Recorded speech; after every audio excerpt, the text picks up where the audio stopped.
The ancient Sumerians described the moon not as a distant, lifeless sphere, but as a station, a dwelling place of the Anunnaki, those beings who came from the heavens to establish order on Earth. And in the climate-controlled vaults of the British Museum, a clay fragment no larger than your palm contains calculations that shouldn't exist. Tablet K8538, a circular star map carved in cuneiform wedges around 650 BCE, displays trajectories. Not simple observations of where stars appear in the night sky, but trajectories, paths of movement plotted with mathematical precision that academic astronomy wouldn't achieve until telescopes revealed what the naked eye cannot see. The tablet is a planisphere, a flattened map of the celestial sphere. Its surface is divided into 8 segments, radiating from a central point, each segment marking a section of the night sky. What troubles researchers isn't that ancient Assyrians mapped the stars, it's that they mapped them with positional accuracy that should have required instruments they didn't possess, recording not just locations, but calculated paths, as if tracking something that moved with purpose through the heavens. The Sumerians, and the Babylonians and Assyrians who inherited their knowledge, spoke of the moon as more than Earth's satellite. In their texts, it was the first station, the nearest of the celestial dwelling places assigned to the Anunnaki after they organized the cosmos. The god Sin, called Nana in the older Sumerian language, governed this lunar realm. But beneath the religious terminology, beneath the hymns and prayers, there exists another layer in these texts. Technical information, measurements, cycles calculated to such precision that modern astronomers, checking the ancient numbers against current data, find accuracy that should not be possible. What if the Sumerians weren't inventing astronomical knowledge through patient observation over centuries? What if they were preserving it, copying calculations handed down from those they called the Anunnaki, beings they explicitly described as teachers who descended from the heavens with knowledge already complete? The question isn't whether ancient people could look up and see the moon. The question is how they tracked its movements with mathematical precision that wouldn't be matched in the West for another 3,000 years, and why their texts insist again and again that this knowledge was taught to them, given to them, transmitted from the Anunnaki who assigned the moon as the first celestial station in an ordered cosmos. Before you settle in, take a moment to comment where you're watching from and what time it is where you are. This investigation stretches across millennia of human history. It's worth knowing how many time zones this question spans tonight. The fragment in London measures approximately 5 inches in diameter. Its edges are broken, the clay chipped and darkened with age. It was excavated from the ruins of Nineveh, the great Assyrian capital, from the remains of King Ashur-banipal's library, a collection of thousands of tablets gathered from across Mesopotamia in the 7th century BC. But this particular tablet, this star map, copies older knowledge. The astronomical data it contains predates the Assyrians by centuries, perhaps millennia, passed down through generations of scribes who preserved what they called the writing of the heavens. Hold this image in mind, a clay disc, small enough to fit in your hand, covered with wedge-shaped marks pressed into soft clay, then baked hard. Each mark is a word, a number, a coordinate. Together, they form a map of the night sky so detailed that modern researchers using computer analysis have identified most of the constellations marked on its surface. The Pleiades, Orion, the path of the moon through what we now call the ecliptic, and in one segment, what appears to be a calculated trajectory, a path marked with numbers that, when translated, describe motion with precision. This is where the mainstream explanation begins to fracture. Because observation alone, even careful observation over many lifetimes, produces approximations. It produces estimates refined gradually through trial and error. What it doesn't produce is mathematical precision. And yet that's what appears in tablet after tablet from ancient Mesopotamia. Not rough observations improved over time, but calculations that are simply correct, as if copied from a source that already knew the answers. The Sumerians themselves told us where this knowledge came from. They carved it into clay, onto stone cylinders, into the foundation tablets of temples. The Anunnaki, the great gods who came from the heavens, brought the Me, the divine decrees, the fundamental principles of civilization. Among these Me was knowledge of the heavens, the movements of celestial bodies, the mathematics needed to track and predict their paths. This knowledge wasn't discovered through human effort, the texts say. It was transmitted. It was taught. It was a gift from those who already possessed it. And the moon, in this cosmology, held a particular significance. It was the nearest marker, the first station, the threshold between Earth and the higher celestial realms where the Anunnaki maintained their dwelling places. Sin, the moon god, was called the firstborn of Enlil, chief of the earthly Anunnaki assembly. The lunar cycle governed the calendar, the festival days, the organization of time itself. The priests tracked the moon's phases with obsessive precision, recording eclipses, calculating the length of the lunar month down to fractions of a day that modern astronomy confirms are accurate. Why this precision? Why this particular emphasis on the moon above all other celestial bodies? The texts suggest an answer that mainstream scholarship treats as mythology but never quite explains away. The moon was a repository, a station, a place where something was maintained, preserved, marked for those who knew how to read the signs. We are trained to read ancient religious texts as metaphor, as humanity's primitive attempt to make sense of natural phenomena through storytelling. But what if we're reading them backward? What if the mythology is the later accretion, the poetic elaboration, and buried within it are fragments of actual transmitted information, technical knowledge wrapped in theological language, because that was the framework ancient scribes had for preserving what they didn't fully understand, but knew was important? This isn't a fringe question. It's the question that emerges when you sit with the actual tablets, the actual numbers, the actual precision they contain, and try to reconcile it with the standard model of human development, the model that says all knowledge emerges gradually through observation and experimentation, that no, civilization possesses information it hasn't earned through its own efforts. The Sumerian tablets say otherwise. They say knowledge was transmitted. They say the Anunnaki taught. They say the heavens, including the moon, were organized deliberately, with purpose, with information encoded in their movements for those prepared to read it. What follows isn't an attempt to prove what the Anunnaki left on the moon. It's an investigation of what the texts actually say, what the mathematics actually shows, and what patterns emerge when we take the Sumerian claim seriously that they were preserving knowledge, not inventing it, that they were students, not pioneers, that the precision in their astronomical tablets reflects not centuries of patient observation, but accurate information transmitted from a source that already understood the cosmos with mathematical clarity. The fragment sits in a drawer in London, one artefact among thousands. But the question it embodies spans the entire history of human knowledge. Where does information come from? How do civilizations know what they know? And what if the oldest written records we possess, the Sumerian tablets that mark the beginning of history itself, are not the beginning at all, but copies of something older, echoes of information preserved across a gap we can barely imagine? The moon rises tonight as it has risen for billions of years, moving through its phases with mechanical precision, following laws of celestial mechanics that humanity named only centuries ago, but that someone, somewhere, understood thousands of years before Galileo pointed his telescope skyward.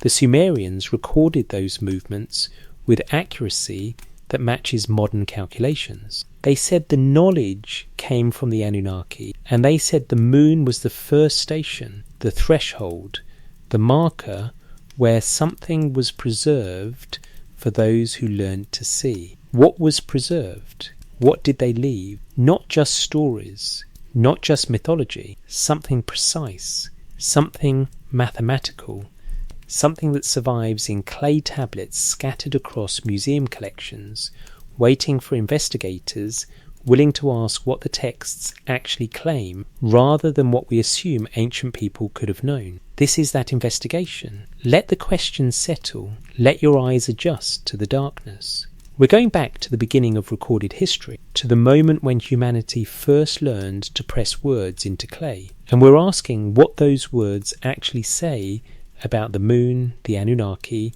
and the knowledge they transmitted before history as we understand it began, before Babylon, before Akkad. In the southern reaches of what is now Iraq, where the Tigris and Euphrates rivers spread into marshlands before meeting the Persian Gulf, the first cities rose from mud and reed. This was Sumer, a land that doesn't exist on any modern map, but whose name echoes through every history of human civilization. Around 4500 BC, settlements began appearing along the riverbanks, clusters of reed huts that would, over centuries, transform into walled cities of fired brick. Eridu, Uruk, Ur-Lagash, Nippur, cities whose names survive in fragmentary texts and archaeological ruins, cities that were already ancient when Babylon was young. The Sumerians weren't the first people to live in southern Mesopotamia, but they were the first to leave written records, the first to build on a monumental scale, the first to organise society with administrative complexity that required writing to manage. Around 3200 BC, cuneiform script appears fully formed, not as crude pictograms slowly evolving toward literacy, but as a complete system of writing capable of recording complex grammatical language, abstract concepts, mathematical calculations, and theological propositions. Within centuries, Sumerian scribes were producing literary epics, legal codes, astronomical observations, medical texts, and archival records that document a civilization operating at a level of sophistication that, according to standard models of cultural evolution, should have required thousands of additional years to develop. This is the first anomaly, the first crack in the conventional narrative. Civilizations are supposed to rise gradually. Villages become towns. Towns become cities. Simple technologies give way to complex ones through incremental innovation. Writing begins with basic pictograms and slowly develops into systems capable of recording abstract thought. But Sumer doesn't follow this pattern. It appears explosively, with core technologies and organisational structures already in place, as if something catalysed a sudden leap rather than a gradual climb. The Weld-Blundell prism, catalogue number WB444, sits in the Ashmolean Museum in Oxford.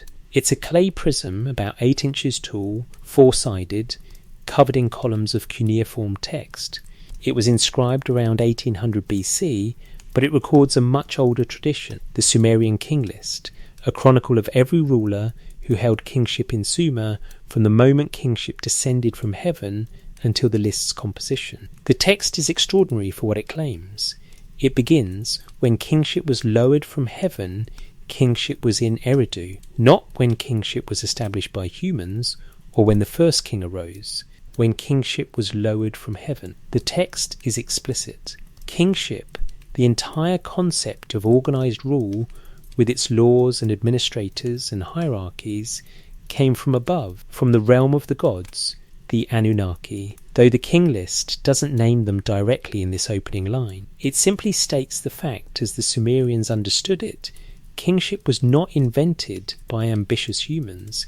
It was transmitted, implemented, established by divine decree. Then the list begins its chronicle of antediluvian kings, rulers who reigned before the Great Flood that Sumerian, Babylonian, and later Hebrew texts all reference. These early kings have reigns of impossible length, 28,800 years, 36,000 years, 43,200 years. Academic consensus treats these numbers as symbolic mythological exaggerations, not meant to be taken literally. But notice the numbers themselves, they're not random, they're multiples of 3,600, a number that appears repeatedly in Mesopotamian mathematics and astronomy, a number that corresponds to the Sumerian sexagesimal Tixan mathematical system that gave us the 360-degree circle, the 60-minute hour, the organisation of time and space that we still use. Today, after the flood section, the king list transitions to historical rulers whose reigns are attested by archaeological evidence. Kings who built specific temples in specific cities, whose inscriptions have been excavated, whose synchronisms with other known rulers establish them as actual historical figures. The text moves seamlessly from mythological deep time into verifiable history without changing tone or format, as if it's all one continuous record, as if the compilers saw no categorical difference between the antediluvian kings and the historical ones. They were simply earlier, their reigns were longer, but they were real, in the Sumerian understanding, as real as any king of Uruk-Uru. What the king list establishes is a framework the Sumerians used to understand their own history. They did not believe they had invented civilization. They believed they had received it, that kingship, law, organised religion, administrative bureaucracy, all the structures of complex society had been established in the distant past by divine agency, then maintained through the generations by human rulers who derived their authority from that original heavenly decree. This is not unique to the king list. It permeates Sumerian literature. The Mi, translated variously as divine decrees, divine ordinances, divine powers, or divine attributes, were the fundamental principles governing reality and civilization. In the epic Inanna's Descent to the Underworld, preserved on British Museum tablet K162 among other copies, the goddess Inanna visits Enki, god of wisdom and fresh waters, in his Abzu sanctuary. Enki possesses the Mi, over 100 of them, encompassing everything from kingship and priesthood to music, metalworking, writing, sexual intercourse, warfare, and the destruction of cities. These Mi are described as objects, portable things that can be given, stolen, transferred. Enki, drunk on beer, gives them to Inanna, who loads them onto her boat and sails away before he sobers and realises what he's done. The text is often read as mythology, as a story explaining why Inanna's cult centre in Uruk possessed such cultural authority. But embedded in the mythological narrative is a concept. Knowledge and capability exist as discrete packages that can be transmitted, that originate with divine beings, that humans don't generate but receive. The Mi weren't discovered or invented by humans. They were possessed by the gods and distributed according to divine decisions. The archaeological record compounds the mystery. When excavators dug into the mounds of ancient Sumerian cities, they found successive layers of occupation, earlier settlements beneath later ones, but they didn't find the gradual evolution expected. They found the Ubaid period roughly 6500–3800 with relatively simple pottery and architecture, and then suddenly the Uruk period 4003–100 with monumental temple complexes, sophisticated irrigation systems, complex metallurgy, cylinder seals, numerical notation systems, and finally, writing. The transition isn't gradual, it's compressed, rapid, almost explosive. The White Temple at Uruk, built on top of a massive artificial platform, dates to around 3200 BC. It's a sophisticated architectural achievement involving urban planning, large-scale labour organisation, engineering knowledge, and resource management. The city of Uruk at its peak housed perhaps 40,000–80,000 people, making it one of the largest cities on Earth at the time, and requiring administrative systems to manage water distribution, food storage, labour allocation, trade networks, and social order. These systems appear not as crude first attempts, but as functional, refined solutions to complex problems. Writing itself presents the puzzle most acutely. The earliest cuneiform tablets, from around 3200 BCE, are accounting documents, receipts, lists, inventories.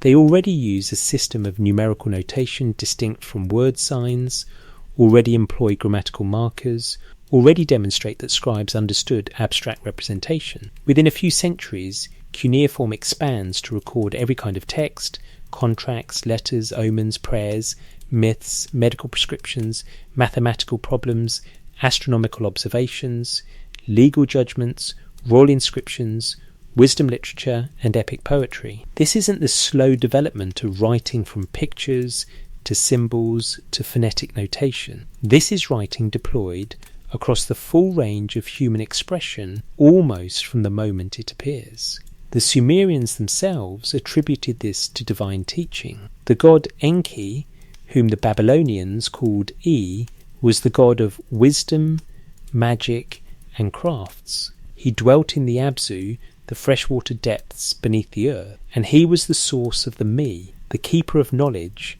the instructor of humanity. In the Eridu Genesis, the Sumerian flood story preserved on tablet CBS 1673 at the University of Pennsylvania Museum, Enki warns the pious king Zisudra of the coming deluge, instructing him to build a boat and save the seed of humanity and animals. Enki acts as humanity's advocate among the gods, preserving not just human life, but human knowledge through the catastrophe. This pattern repeats across Mesopotamian literature. Humanity faces disaster, and Enki ensures that knowledge survives. In the Atrahasis epic, preserved on British Museum tablet 1989-0426-236 and related fragments, the gods grow weary of the noise humanity makes and decide to destroy their creation with a flood. Enki whispers a warning through the reed wall of Atrahasis' house, telling him how to build a boat, what to bring, how to survive. When the waters recede, humanity continues, civilization rebuilt, knowledge preserved through divine intervention. These aren't just flood myths. They're narratives about knowledge transmission, about how information passes from one age to another, about the role of divine beings in ensuring that human capability doesn't collapse entirely when catastrophe strikes. The texts frame the gods, specifically Enki and the Anunnaki collectively, as active participants in human development, not as distant creators who set events in motion and step back, but as engaged teachers, administrators, and preservers of knowledge through crisis. The Barton cylinder, housed at the University of Pennsylvania Museum and dating to before 2500 BC, contains one of the earliest references to the sacred mountain Karsag, described as a place where the gods dwell, where the rivers originate, where heaven and earth meet. George Barton's early translation noted that the text described this mountain as a place of knowledge, of instruction, where divine and human realms intersected. Later scholarship refined the translation, but the core concept remains: certain locations were threshold places where knowledge passed from divine to human hands. Sumer's cities themselves were built around temple complexes, ziggurats rising in stepped tiers toward the sky, each dedicated to a specific deity. The ziggurat at Ur, the ziggurat at Uruk, the temple at Eridu dedicated to Enki. These weren't just religious sites. They were administrative centres, economic hubs, repositories of knowledge where scribes trained, where texts were copied and preserved, where astronomical observations were recorded, where legal judgments were rendered. The temple and the library, the priest and the scribe, the religious and the practical were fused in Sumerian culture because knowledge itself was understood as sacred, as originating with the gods. Eridu holds particular importance in Sumerian theology. It was called the first city, the place where kingship first descended from heaven, the cult centre of Enki. Excavations at the site revealed temple layers stretching back to the Ubaid period, successive shrines built one atop another, each grander than the last, but all on the same spot, maintaining continuity over millennia. Why? What made this particular location sacred from such deep antiquity? The Sumerians said it was the place where Enki established his Absu shrine, where he dwelt, where he taught the arts of civilization. The conventional reading treats this as mythology. A prestigious city invented a divine founder to legitimize its importance. But there's another possibility. What if Eridu preserved memory of an actual centre of learning, an actual place where knowledge was transmitted, and the theological language of divine dwelling was how pre-literate and early literate people encoded that historical reality. This is the pattern that emerges when you examine Sumerian self-understanding. They did not claim to have invented their civilization. They claimed to have received it. The gods, the Anunnaki, Enki, Enlil, Inanna, the entire divine pantheon, were credited with establishing order, teaching skills, distributing the me, organising the cosmos and human society according to a plan that predated humanity's participation. The academic response is that this is simply how ancient people explained their own cultural development, how they retrospectively mythologized historical processes they didn't scientifically understand. Kings claimed divine descent to legitimize authority. Cities claimed divine foundation to enhance prestige. Knowledge was attributed to gods because the actual processes of innovation and discovery weren't visible to people living through them. But this explanation requires ignoring the specificity of Sumerian claims and the precision of Sumerian achievements. They didn't just claim the gods gave them wisdom in some vague general sense. They described specific teachings, the me as discrete, transferable packages of knowledge and capability. They recorded astronomical data with mathematical precision that shouldn't exist. They deployed writing, mathematics, architecture, and administration at a level of sophistication that appears too rapidly according to standard models of cultural evolution. What if the Sumerians were describing, as accurately as their language and conceptual framework allowed, a reality we've been trained not to see? What if knowledge was transmitted to them, not through mystical revelation, but through teaching by beings they called the Anunnaki, beings with existing knowledge who instructed early humans in astronomy, mathematics, writing, agriculture, governance, and the organizational structures needed to build and maintain urban civilization? The question isn't whether we believe in gods. The question is whether the Sumerian texts preserve memory of actual knowledge transmission from a source external to the development of Sumerian culture itself, whether the Anunnaki is their term for teachers, predecessors, and earlier civilization, beings with advanced knowledge by any definition, who engaged with early humanity and left traces not just in mythology, but in the precision of transmitted information that appears in the oldest texts we possess. Before Babylon became the great power, before Akkad's kings conquered Sumer and imposed a Semitic language over the region, before the Assyrians built their empire of iron and terror, there was Sumer, and Sumer said, "We were taught. The knowledge we possess, we received. The gods came down, organized the world, distributed the me, and established the order within which human history unfolds." This claim is consistent across centuries of texts. It's carved into foundation stones and copied into schoolroom tablets and inscribed in royal propaganda and embedded in literary epics. It was the framework through which the Sumerians understood themselves. And buried within that framework, beneath layers of theological elaboration, might be the answer to how a civilization appeared so suddenly, so completely formed, with knowledge so precise that modern scholars still struggle to explain its origins. The cities lie in ruins now, buried under millennia of sand and silt. The rivers have shifted their courses. The names of gods, once invoked daily, have become academic footnotes, but the tablets remain, scattered across museum collections worldwide, fragments of clay carrying words pressed by hands dead for 40 centuries, preserving information that shouldn't exist, recording claims we've learned to dismiss as mythology without ever quite explaining what the mythology is trying to say. Before we examine what the texts say about the moon, about the celestial stations of the Anunnaki, about the astronomical knowledge that appears in tablet after tablet with unexplained precision, we needed to establish the context. Sumer claimed it was taught.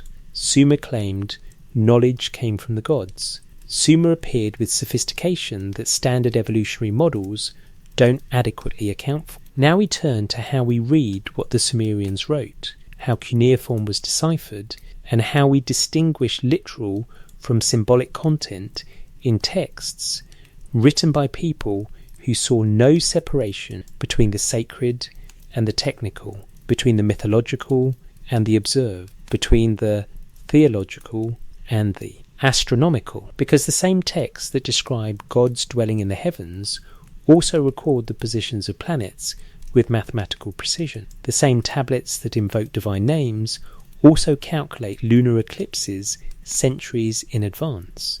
And the question isn't whether we trust the astronomy, the question is why we trust the astronomy but dismiss the attribution, why we accept the precision but reject the source the Sumerians themselves identified, the language written in wedges. The key that unlocked Mesopotamia's ancient languages wasn't found in a Sumerian library or discovered in the ruins of Babylon. It was carved into a cliff face in Persia, 500 feet above a desert road, written in 3 languages by a king who wanted every traveller, every merchant, every emissary passing beneath to know his authority. The Behistun inscription, carved around 520 BC by order of Persian king Darius I, proclaimed his victories and legitimacy in Old Persian, Elamite, and Akkadian, 3 scripts, 3 languages, but recording the same text, a massive historical accident preserved for future decipherment, a Rosetta Stone chiselled into living rock. By the early 19th century, European scholars and adventurers had begun taking seriously the strange wedge-shaped marks covering ancient bricks and clay tablets emerging from excavations in Ottoman territories. They called the script cuneiform from the Latin cuneus, meaning wedge, but no one could read it. No one knew what languages it represented. No one understood the writing system's logic until a young British Army officer named Henry Rawlinson spent years copying the Behistun text, often at considerable personal risk, suspended by ropes on that cliff face, meticulously recording thousands of wedge impressions. Old Persian provided the entry point. It was partially decipherable through its relationship to known Persian languages. Once scholars could read the Persian text, they could use it to attack the Akkadian version, Akkadian being a Semitic language related to Hebrew and Arabic, giving scholars some footing. Akkadian cuneiform proved more complex than Persian. It used a mixed system. Some signs represented syllables, others represented whole words, and context determined which reading was correct. It took decades of work by multiple scholars, Edward Hincks, Julius Oppert, William Henry Fox Talbot, Rawlinson himself, before Akkadian could be read with confidence. Then came the greater challenge, Sumerian. The oldest tablets were not in Akkadian. They were in an unrelated language with no known linguistic relatives, a language isolate with a grammar unlike anything familiar. Sumerian cuneiform was even more complex than Akkadian, using the same script to represent a completely different language with different phonology, different word order, different grammatical structure. It took the work of Francois Thoreau Dangin, Anton Daimel, Arno Puyabel, Samuel Noah Kramer, and generations of Assyriologists to reconstruct Sumerian grammar and vocabulary from bilingual texts, from the way later Babylonian scribes had created Sumerian-Akkadian dictionaries from comparison of parallel passages. What emerged from this century-long decipherment effort was astonishing. Complete recovery of languages dead for 2 millennia. By the mid-20th century, scholars could read Akkadian with the same confidence they read Latin, and Sumerian with reasonable accuracy despite its grammatical peculiarities and the inevitable ambiguities in any dead language lacking native speakers. Tens of thousands of tablets became legible. Administrative records, royal inscriptions, legal codes, business contracts, personal letters, medical texts, mathematical exercises, astronomical observations, mythological epics, hymns, prayers, omens, wisdom literature, an entire civilization's written legacy restored to intelligibility. The electronic text corpus of Sumerian literature, compiled by Oxford University, now contains transliterated and translated versions of over 400 Sumerian literary compositions.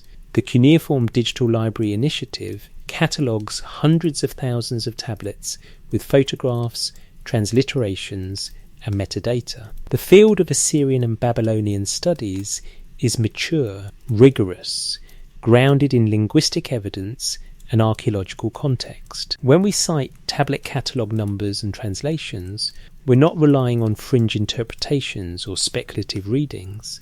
We're citing mainstream scholarship, peer-reviewed work, translations made by specialists who have devoted careers to understanding these languages. But here's where we encounter the critical issue. Technical competence in reading cuneiform doesn't automatically resolve interpretive questions about content.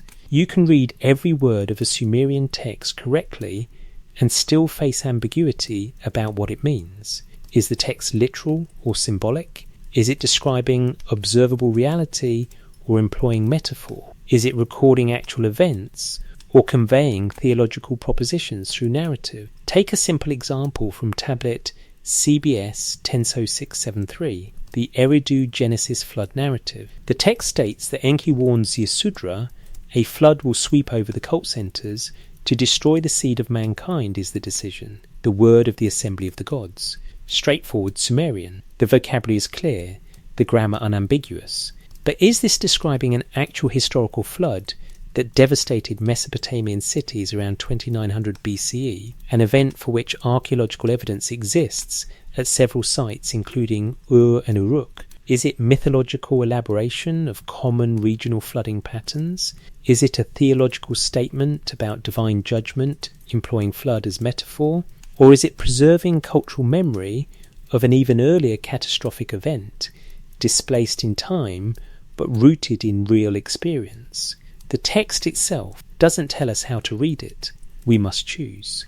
And that choice is always shaped by our prior assumptions about what's possible, what's plausible, what kinds of events happen in reality versus what kinds of things exist only in mythology. Consider astronomical texts.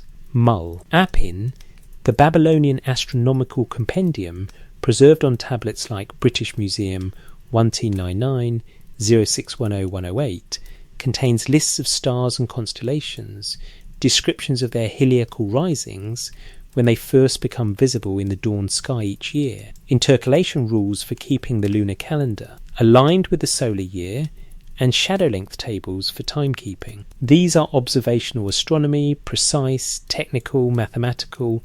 No one reads mul.apin as metaphor. It's understood as practical, empirical knowledge. But mul.apin also associates constellations with gods. The constellation we call Cancer was called the Crab, associated with Anu, the sky god.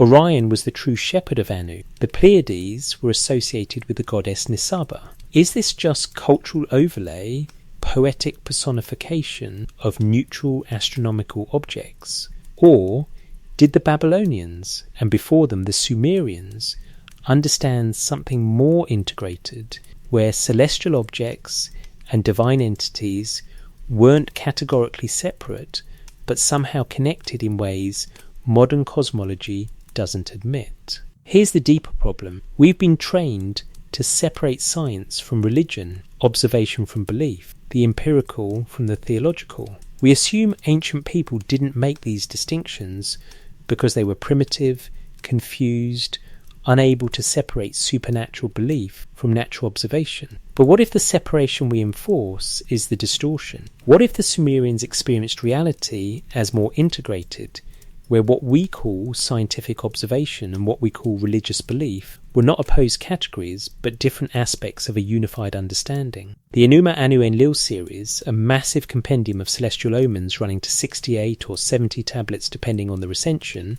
records observations of the moon, the sun, the planets, the stars, weather phenomena and earthquakes, then associates each observation with a predicted earthly outcome. If the moon is surrounded by a halo and Regulus stands within it, the king of Elam will die. The observation is precise, lunar halo, specific star position. The interpretation links sky to earth, celestial event to political outcome. Modern scholars classify this as pseudoscience, as magical thinking, the false belief that correlation implies causation, that events in the sky control events on earth. But notice what the omens actually say. They don't claim the moon causes the king's death. They say the lunar configuration is a sign, an indicator, information about what's coming.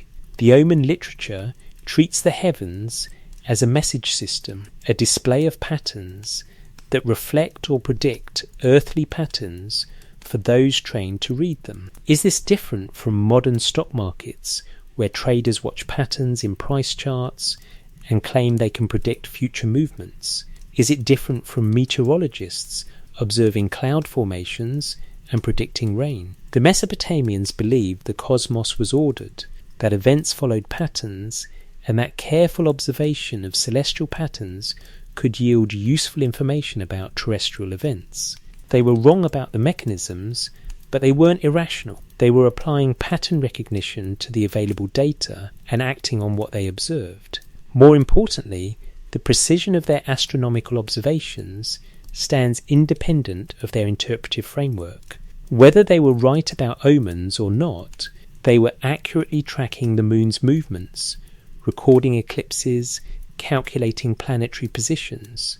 The astronomy is valid even if the astrology is not.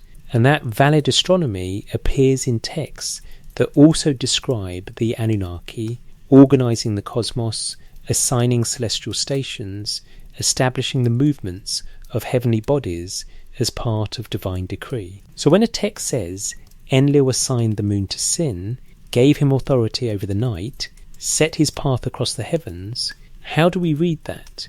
As pure mythology? As personification of natural phenomena?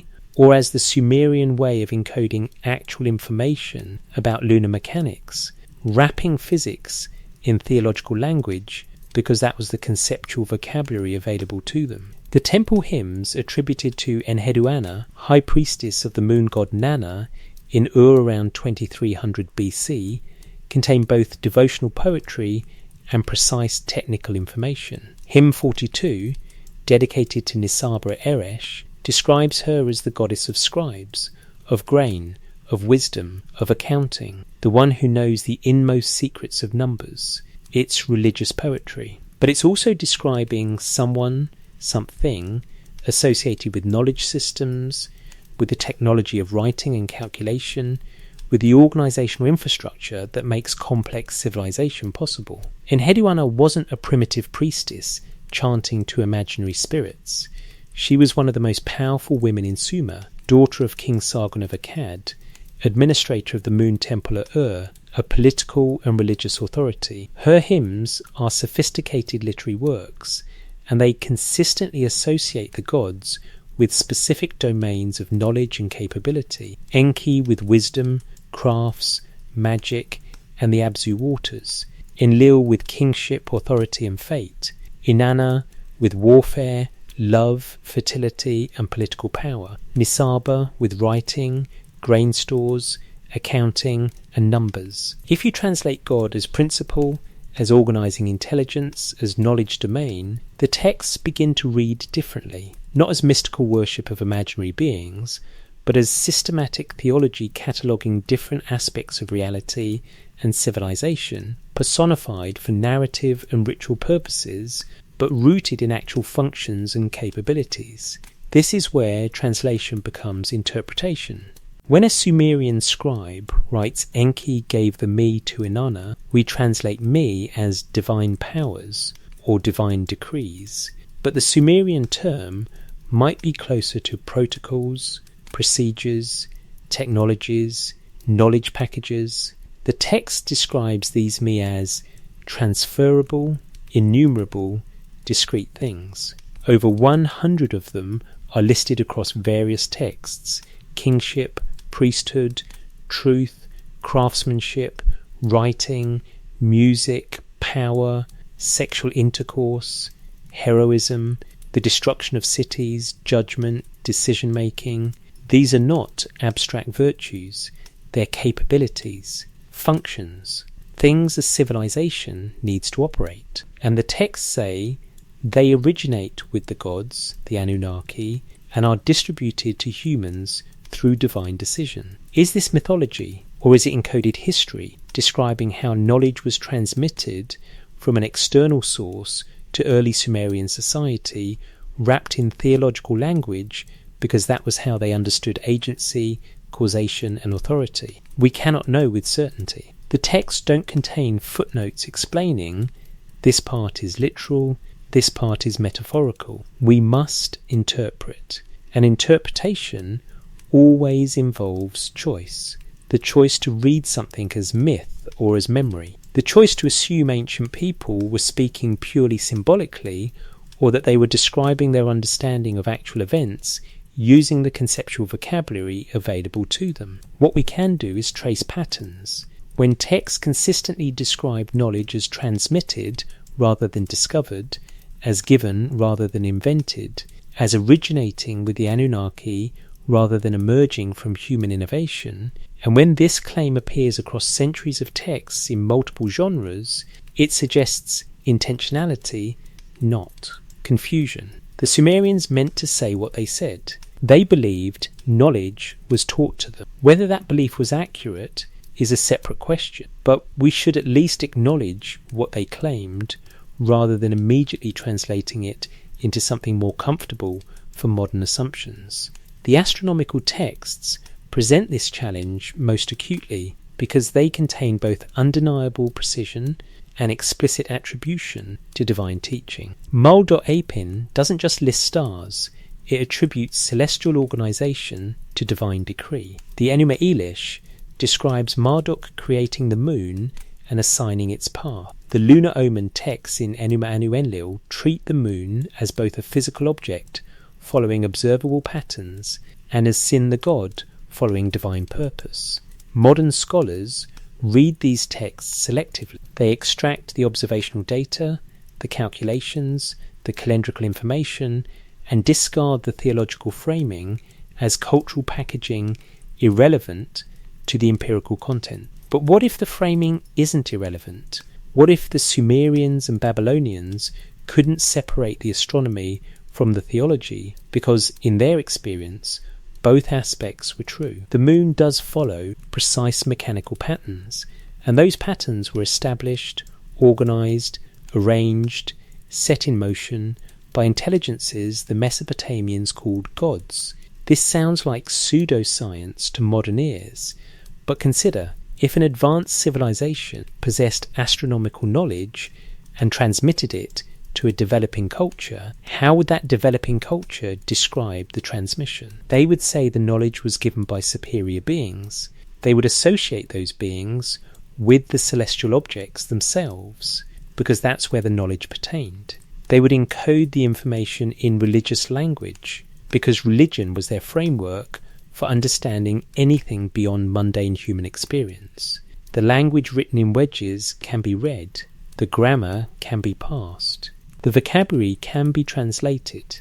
But the meaning, the referential content, what these texts are actually telling us about reality, remains interpretively open. And that openness is where all the important questions live. We know how to read cuneiform. The challenge is deciding what to make of what it says. When the texts insist that knowledge came from the Anunnaki, that the heavens were organized by divine decree, that the moon holds particular importance as the first station of the gods, do we dismiss this as mythology, or do we take it seriously as the Sumerian understanding of their own intellectual heritage, encoded in theological language, but pointing towards something real? The tablets sit in museums, readable but not settled. We can translate every word and still face the essential question, what were they trying to tell us? And underneath that, what if they were right? Those who descended from heaven. The Akkadian term Anunnaki appears across thousands of years of Mesopotamian texts, but its meaning shifts depending on context and period. In the earliest Sumerian sources, they are the great gods, the senior deities, the judges of fate. In later Babylonian texts, they become more specifically the gods of the underworld, associated with judgment and the netherworld realm. In temple hymns and mythological epics, they appear as a collective assembly, a divine council that makes decisions affecting both heaven and earth. The name itself derives from An, the sky god, the highest deity in the Sumerian pantheon. Anunnaki translates roughly as those of royal blood, offspring of An, or more literally, those who from heaven to earth came. That last translation isn't universally accepted among scholars, but it's attested in how some ancient scribes interpreted the term, and more importantly, it reflects how the texts consistently characterize these beings as entities whose origin is in the heavens, who descended to earth, who established order and civilization, and who maintained authority over both divine and human realms. The Atrahasis epic, preserved most completely on British Museum tablet 1989 0426 236, with additional fragments and parallel versions in other collections, opens with a cosmic work project. Before humanity exists, the Anunnaki gods are digging irrigation canals, dredging rivers, maintaining the infrastructure that allows life to flourish in the land between the rivers.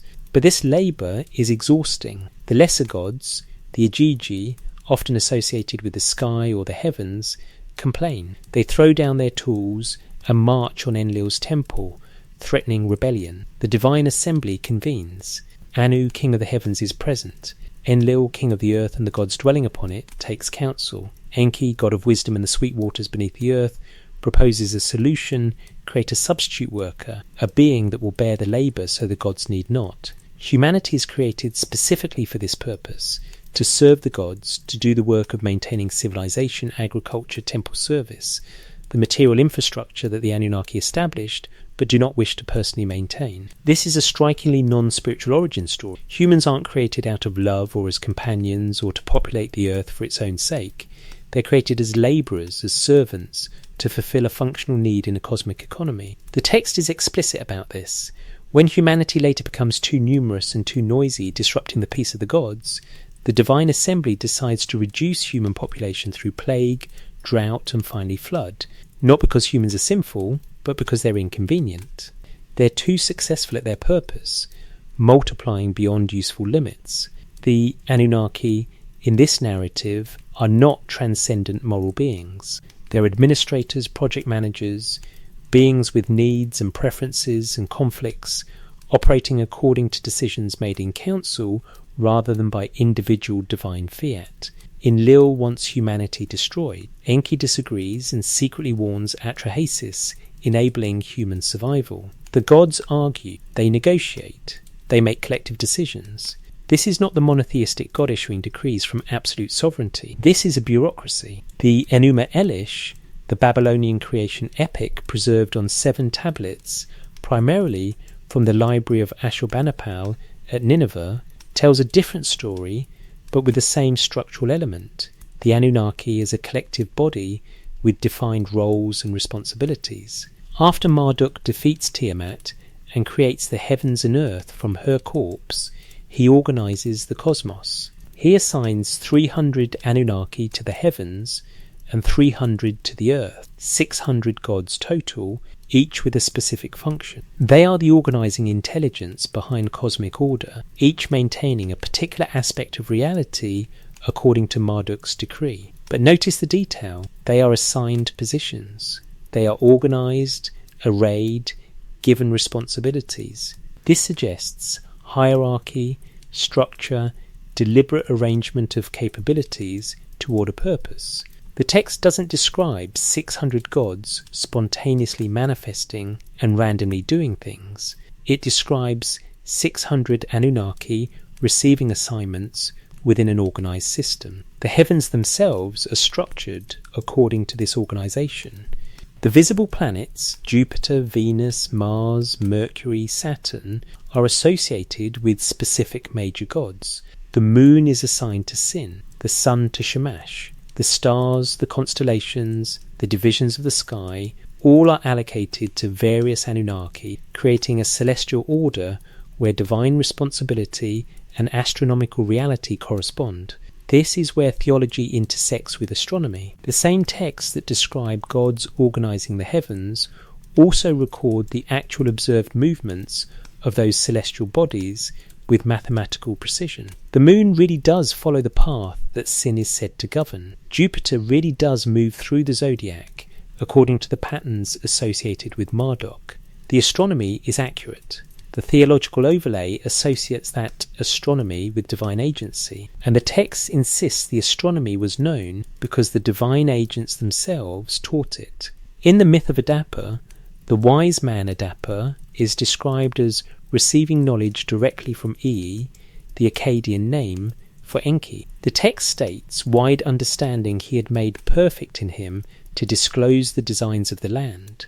To him he had given wisdom, but eternal life he had not given him. Adapa possessed comprehensive knowledge of earthly matters, wisdom, science, the designs of the land, received from his god. But he remained mortal. This pattern repeats.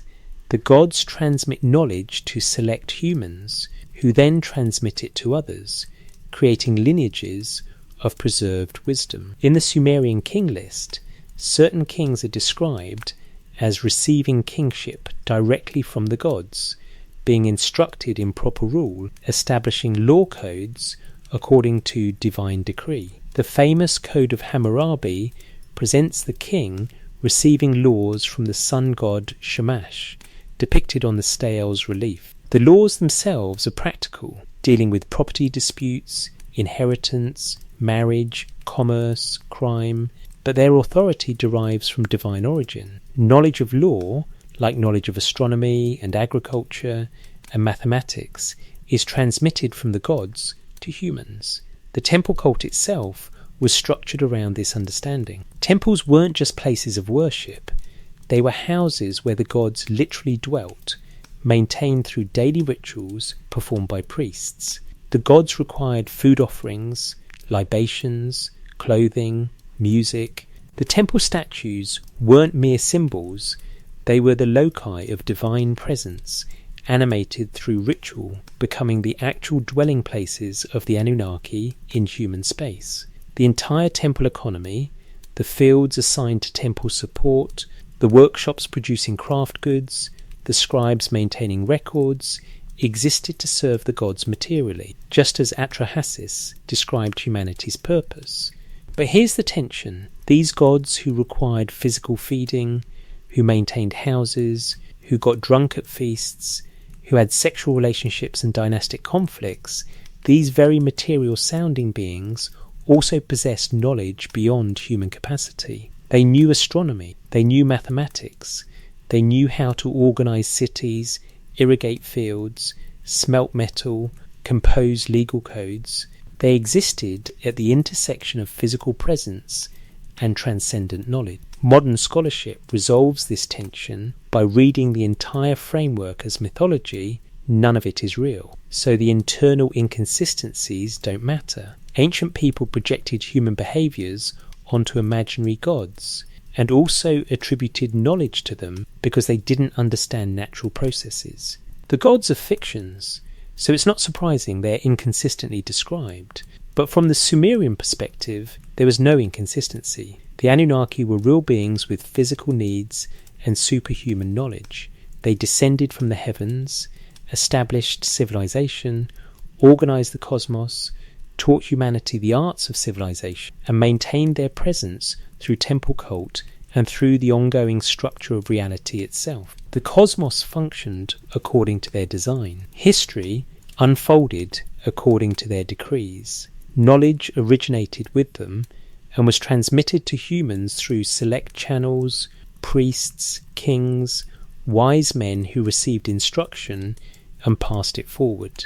The word Anunnaki itself became broader and narrower across time. In some texts it refers specifically to the 7 or 8 senior gods who made up the ruling council. In others it encompasses all the major gods. In still others it distinguishes the chthonic gods of the underworld from the Igigi gods of the heavens. But underlying all these variations is a consistent concept, a class of powerful, knowledgeable beings whose origin is beyond Earth, who established and maintained cosmic and civilizational order and from whom humanity received the knowledge necessary to build cities, plant fields, track the stars, and organise society. When we strip away theological language and ask what the texts are describing functionally, we get a group of beings possessing advanced knowledge who transmitted that knowledge to early humans, who established organisational systems, who assigned roles and responsibilities in a structured way, who maintained physical presence through temple locations,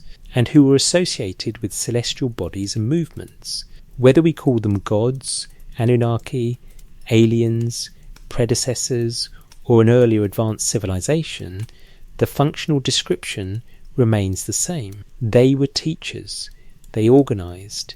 They transmitted knowledge. They associated themselves, or were associated by humans, with the heavens, particularly with the moon, the sun, and the visible planets. The moon's particular importance emerges in multiple contexts. Sin, the moon god, is called firstborn of Enlil, indicating primacy, priority, fundamental importance.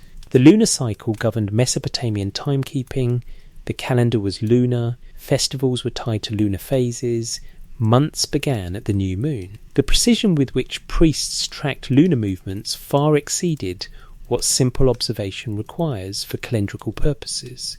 They weren't just noting when the new moon appeared, they were calculating its position, predicting eclipses, measuring the length of the lunar month to extraordinary accuracy. Why? If the moon is just a calendrical convenience, rough observation suffices. But if the moon holds significance as the first station of the Anunnaki, as the threshold between Earth and the higher celestial realms, as a repository or marker of some kind, then precise tracking makes sense. You track what matters. You measure what contains important information. The Mesopotamians measured the moon with care that suggests it held meaning beyond mere timekeeping. The text describes celestial stations assigned to the Anunnaki after cosmic organization. The Enuma Elish specifies that Marduk set up 3 constellations of stars for each of the 12 months and defined the year by dividing it into 12 months. He assigned celestial territory, organized the sky, arranged the stars and planets according to a plan. This is astronomical order described as deliberate arrangement, not as discovered pattern. And within that arranged order, the moon occupies the first position, the nearest station, the threshold. Sin's authority governs the night. His light illuminates the darkness.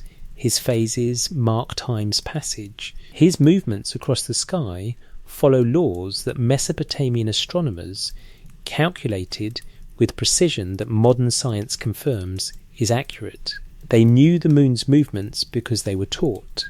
The texts say so explicitly. The knowledge came from the Anunnaki, who organized the heavens and established the celestial order within which human history unfolds. This is the framework we must understand before examining the astronomical texts themselves. The Anunnaki are not incidental mythological decoration. They are the attributed source of the knowledge that appears in tablet after tablet, knowledge that works, that produces accurate predictions, that describes reality with mathematical precision. The Mesopotamians didn't claim to have figured it out themselves. They claimed it was transmitted to them by beings who descended from heaven, who established order on earth and in the sky, who assigned the moon as the first station, the threshold, the marker. Whether this claim is mythology, metaphor, or memory of actual events, that question remains open. But the claim itself is clear, consistent, and central to how the Mesopotamians understood their own intellectual heritage. They were students, the Anunnaki were teachers, and the moon was the first lesson, the nearest celestial marker, the place where something was established that humanity was meant to track, measure, and remember. The god who warned of water. In 3 separate Mesopotamian texts spanning more than 1,000 years, the same pattern appears. Humanity faces divine judgment through flood, and the god Enki intervenes to save both human life and human knowledge. This is not simply repeated mythology. It's a narrative about knowledge preservation through catastrophe, about one member of the Anunnaki acting as humanity's advocate and instructor, ensuring that civilization's accumulated wisdom survives when civilization itself nearly perishes. The Eridu Genesis, preserved on tablet CBS 1673 at the University of Pennsylvania Museum, is the earliest version, written in Sumerian, probably during the Old Babylonian period, but copying older material. The tablet is damaged, missing significant portions, but its outline survives. The gods create humanity, cities are founded, kingship descends from heaven, humanity multiplies. Then the text breaks off and resumes with the god Enlil, disturbed by human noise, convincing the divine assembly to send a flood. Enki, whose cult centre is Eridu itself, the first city, opposes this decision. He warns the pious kings Yasudra, instructing him to build a boat, to save seed of all living things, to survive the deluge. The Akkadian Atrahasis epic, most completely preserved on British Museum tablet 1889, Eero 426236, dated to around 1646 BCE, tells the story with more detail. Again, humanity is created as workers. They multiply. Their noise disturbs Enlil. The Divine Council tries multiple solutions: plague to reduce population, drought to weaken them, famine to starve them. Each time, Enki secretly instructs the wise man Atrahasis in how to appeal to the specific god responsible, circumventing the divine decree. Finally, Enlil demands a flood as final solution. Enki cannot directly defy the council's decision. He has sworn an oath not to warn humanity, but he finds a workaround. He speaks to the reed wall of Atrahasis's house, ostensibly addressing the wall, not the man listening behind it. Reed wall, pay attention to all my words. Dismantle your house, build a boat, save life. The instructions are precise. The boat's dimensions, the materials needed, the construction method, what to bring aboard, how to seal it, when to enter and shut the door. These are technical specifications wrapped in theological narrative. Enki transmits not just a warning, but the knowledge required to act on that warning, engineering knowledge, design specifications, practical instruction that enables survival. The Gilgamesh epic preserves a third version in its 11th tablet, the most famous flood narrative from Mesopotamia. Gilgamesh, seeking immortality, meets Utnapishtim, the flood survivor, who tells his story. Again, the gods decree flood. Again, Enki's Akkadian arc circumvents the oath by speaking to Utnapishtim's reed house.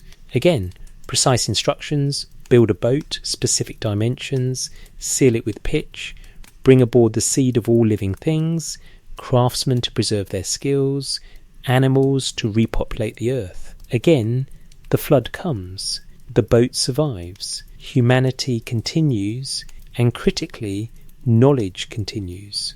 What's preserved isn't just bare biological survival. Utnapishtim brings aboard craftsmen, people who possess skills in metalwork, weaving, construction, all the technical knowledge civilization requires. The animals are not random, they're seed of all living creatures, suggesting systematic preservation, not just whatever wildlife happens to climb aboard. This is described as deliberate rescue of civilization's material and intellectual capital through catastrophe. Enki's role across these narratives is consistent. He is the god of wisdom, magic, crafts, and the fresh waters of the Abzu, the subterranean ocean from which rivers and springs flow. His domain is knowledge, practical, technical, esoteric, forbidden. He creates humanity with his mother Ninhursag, fashioning the first humans from clay mixed with divine blood, granting them intelligence, speech, capability. He distributes the ME, those fundamental protocols of civilization, initially keeping them in his possession in the Abzu until Inar tricks them away from him. The texts characterize Enki as humanity's advocate among the Divine Council. When other Anunnaki see humans as problematic, too numerous, too noisy, too independent, Enki argues for their preservation. When decisions are made to reduce or eliminate humanity, Enki finds ways to circumvent those decisions without openly defying divine decree. He is the insider, the god who maintains divine authority while secretly enabling human survival and advancement. This is a crucial detail. Enki doesn't rebel against the Anunnaki. He doesn't reject divine hierarchy. He operates within it, bending the rules, finding loopholes, technically adhering to oaths, while practically violating their intent. He is the lawyer god, the trickster god, the one who understands that knowledge is power, and that preserving knowledge, even against majority divine will, serves a longer purpose. The flood narratives are not primarily about divine punishment or moral judgment. They're about information preservation. The crisis isn't that humans are wicked, it's that they're too successful, too numerous, too loud. The solution imposed by most of the Anunnaki is elimination. But Enki's counter-solution is preservation with reduction. Let humanity nearly perish, but ensure a remnant survives with knowledge intact, so civilization can be rebuilt rather than restarted from zero. This pattern, knowledge preservation through catastrophe, isn't unique to flood myths. It appears in the Sumerian concept of the Emi themselves. These divine decrees or knowledge protocols are described as things that can be lost, stolen, transferred, hidden. They're not abstract principles automatically known by all. They're specific information possessed by certain deities that must be actively transmitted and preserved. When Inanna steals the Mi from Enki, loading them onto a boat and sailing away from Eridu to a city of Uruk, the text describes Enki pursuing her, sending demons to retrieve them, ultimately failing. The Mi are relocated from Enki's Abzu to Inanna's temple. Knowledge moves. It has geography, possessors, vulnerability to loss. The temple hymns of Enheduanna contain a hymn to Enki's temple at Eridu, describing the Abzu as the holy chamber which no one can look into, where Enki gives perfect counsel, where the Mi are perfectly executed, where decisions are made at the place of the divine projection. The language suggests a control center, a repository, a location where knowledge is maintained and decisions about its distribution are made. The Abzu isn't just a mythological underworld, it's described functionally as a secure facility where Enki keeps the fundamental protocols of civilization. Why is Enki given this role? Why is one god specifically associated with knowledge preservation, technical wisdom, protective advocacy for humanity, and transmission of information? The simplest reading is that this is how the Mesopotamians understood the origin of their knowledge, that it came through a specific channel associated with a specific divine identity, maintained in a specific location, and actively protected through crisis. The Barton cylinder, that early Sumerian text from pre-2500 BC, contains fragmented references to Karsag, a sacred mountain where Enki and Ninhursag are associated with establishing life, with organising the land, with making things grow. George Barton's translation noted phrases about establishing and making perfect, about divine action producing order from formless potential. Later scholarly work on the text has refined specific word meanings, but the core concept remains. Enki is associated with establishment, with bringing knowledge and order into implementation, with actualizing potential. In practical cult, Eridu remained Enki's primary temple city throughout Mesopotamian history. Successive rulers rebuilt and expanded his temple there, maintaining continuity over millennia. Kings sought Enki's blessing for wisdom in judgment, success in construction projects, favour in maintaining irrigation and water systems. The god of sweet waters governed not just religious devotion, but practical engineering, the canal systems that made Mesopotamian agriculture possible, the water management that sustained cities in an environment with seasonal flooding and drought. Enki's association with water makes sense in literal Mesopotamian context, Water is life in an arid land, but it also fits his role as knowledge preserver. Water flows, it connects, it permeates, it finds ways through barriers. Enki's wisdom is like water, fluid, adaptive, pervasive, essential. And in the flood narratives, he uses water itself to preserve knowledge. The very element meant to destroy becomes the means of salvation, carrying the boat with its cargo of seeds and survivors and craftsmen to safety. The texts don't explain why Enki specifically holds this role versus other Anunnaki. Anu is king of heaven, highest in hierarchy. Enlil is king of earth, executive authority over the world. Inanna is war and love and political power. Each major deity has a domain. Enki's domain is knowledge, wisdom, craft, and the preservation of civilization's intellectual capital. This specialization suggests structure, division of responsibility, deliberate allocation of roles within the Anunnaki collective. And critically, Enki is consistently portrayed as possessing knowledge before humans do, transmitting it to select individuals, ensuring its survival through crisis. He knows the flood is coming before it arrives. He knows how to build a boat before anyone needs one. He understands what needs to be preserved and how to preserve it. His knowledge precedes human knowledge. Humans are recipients, students, preservers of what Enki transmits. The astronomical texts will show this same pattern knowledge that appears complete, that isn't built up through gradual observation, that's recorded with precision, suggesting an existing template. But before we examine those astronomical tablets, we needed to establish Enki's role as knowledge transmitter, as the specific member of the Anunnaki responsible for ensuring that information passes from divine possession to human preservation, and that it survives even when catastrophe threatens. To erase it.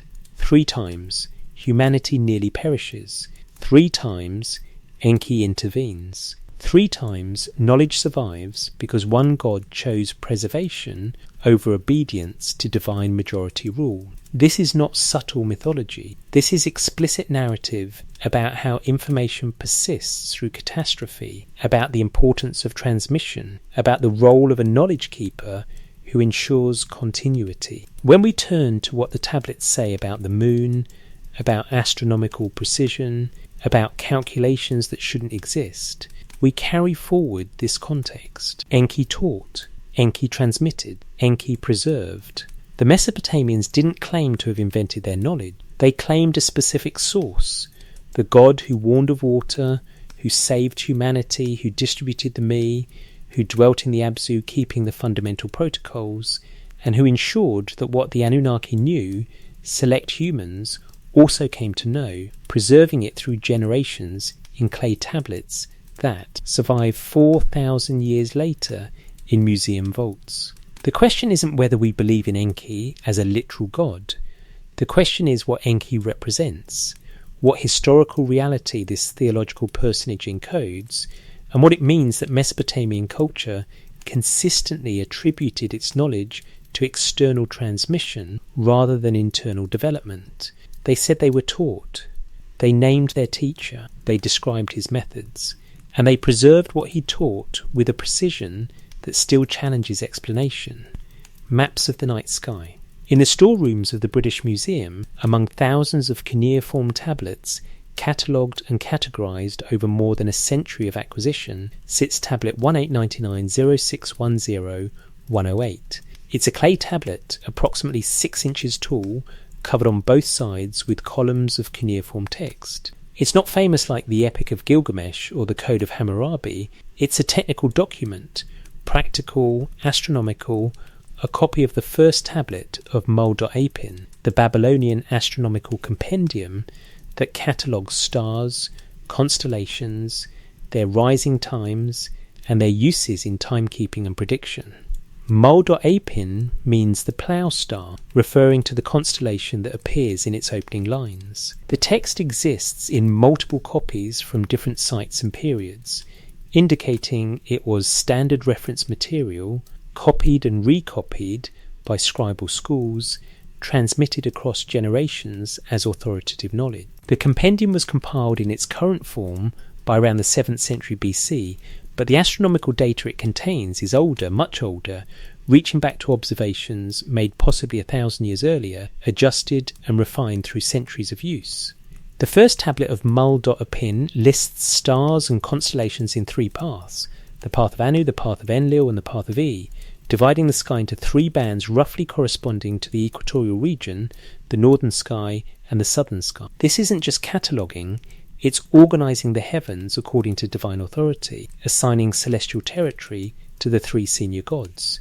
Each star and constellation is named, associated with a deity or mythological figure, and located within its proper path. Then the text provides heliacal rising dates, the dates when each constellation first becomes visible in the pre-dawn sky after its period of invisibility. These dates anchor the stellar calendar to the agricultural and ritual year. On the 1st of Nisanu, the Plough constellation rises. On the 20th of Ajaru, the true shepherd of Anu rises, that's Orion, making its heliacal rising in the 2nd month. Star after star, constellation after constellation, dated with precision that enables tracking the year's progression through celestial markers. Why is this precision remarkable? Because heliacal risings shift over time due to precession, the slow wobble of Earth's rotational axis that causes the stars' positions relative to the Sun to change gradually over centuries. The dates given in Mul.Apin don't match observations made in the 7th century BC, when many of the surviving copies were written. They match observations made around 1000 BC, possibly earlier. This means the scribes copying these tablets weren't just recording their own observations, they were preserving older data, transmitting astronomical knowledge across centuries with sufficient care to maintain accuracy, even as the precession of the equinoxes gradually shifted the dates forward. But there's a deeper puzzle. The precision of stellar positions, the accuracy of rising dates, the correct identification of planets and their periods, these require not just casual observation, but systematic measurement over extended time, mathematical analysis of cycles, computational tools to process the data. Mesopotamian astronomy achieved this. The question is, how rapidly, and whether the sophistication we see in texts like Mul.Apin represents gradual accumulation of knowledge or preservation of information received in more complete form. The Yale Babylonian collection houses a remarkable tablet called a uranology text, written between the 3rd and 2nd centuries BCE in the city of Uruk. This tablet contains prose descriptions of celestial constellations, mapping out the night sky with identifications of stars that modern astronomers have decoded using computer sky simulations. The descriptions are accurate. They match the actual sky as it would have appeared to Babylonian observers. But the level of detail, the systematic coverage, the mathematical relationships encoded in the text, these suggest a mature astronomical tradition, not early tentative steps. By the time we reach the late Babylonian period, Mesopotamian astronomers were calculating lunar and planetary positions using sophisticated mathematical models that wouldn't be matched in accuracy until the Renaissance. The so-called Babylonian mathematical astronomy, developed from the 5th century BCE onward, used arithmetical sequences to predict celestial phenomena, essentially early mathematical algorithms that could project the positions of the moon and planets years in advance. But these late achievements didn't emerge from vacuum. They built on foundations stretching back to the earliest Sumerian records. The earliest cuneiform texts we possess, from around 3200 BC, already include numerical notations and calendrical information. By 2400 BC, administrative texts reference month names based on lunar observations. By 1800 BC, omen texts like Enuma Anu Enlil are recording detailed celestial observations with astrological interpretations.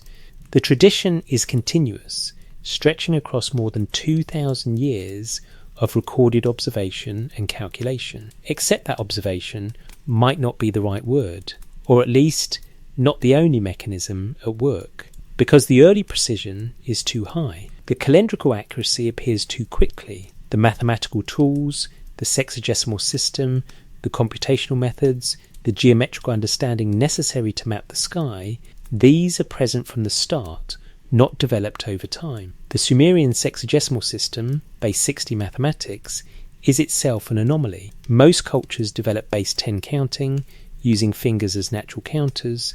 Some use base 20, incorporating toes. Base 60 is bizarre, impractical for intuitive counting, but extraordinarily powerful for mathematical computation. It has many factors, 1, 2, 3, 4, 5, 6, 10, 12, 15, 20, 30, 60, making division and fractions much easier than in base 10. It's ideal for astronomy, where dividing circles, calculating angles, and working with time cycles require frequent fractional computation. We inherited this system from the Mesopotamians.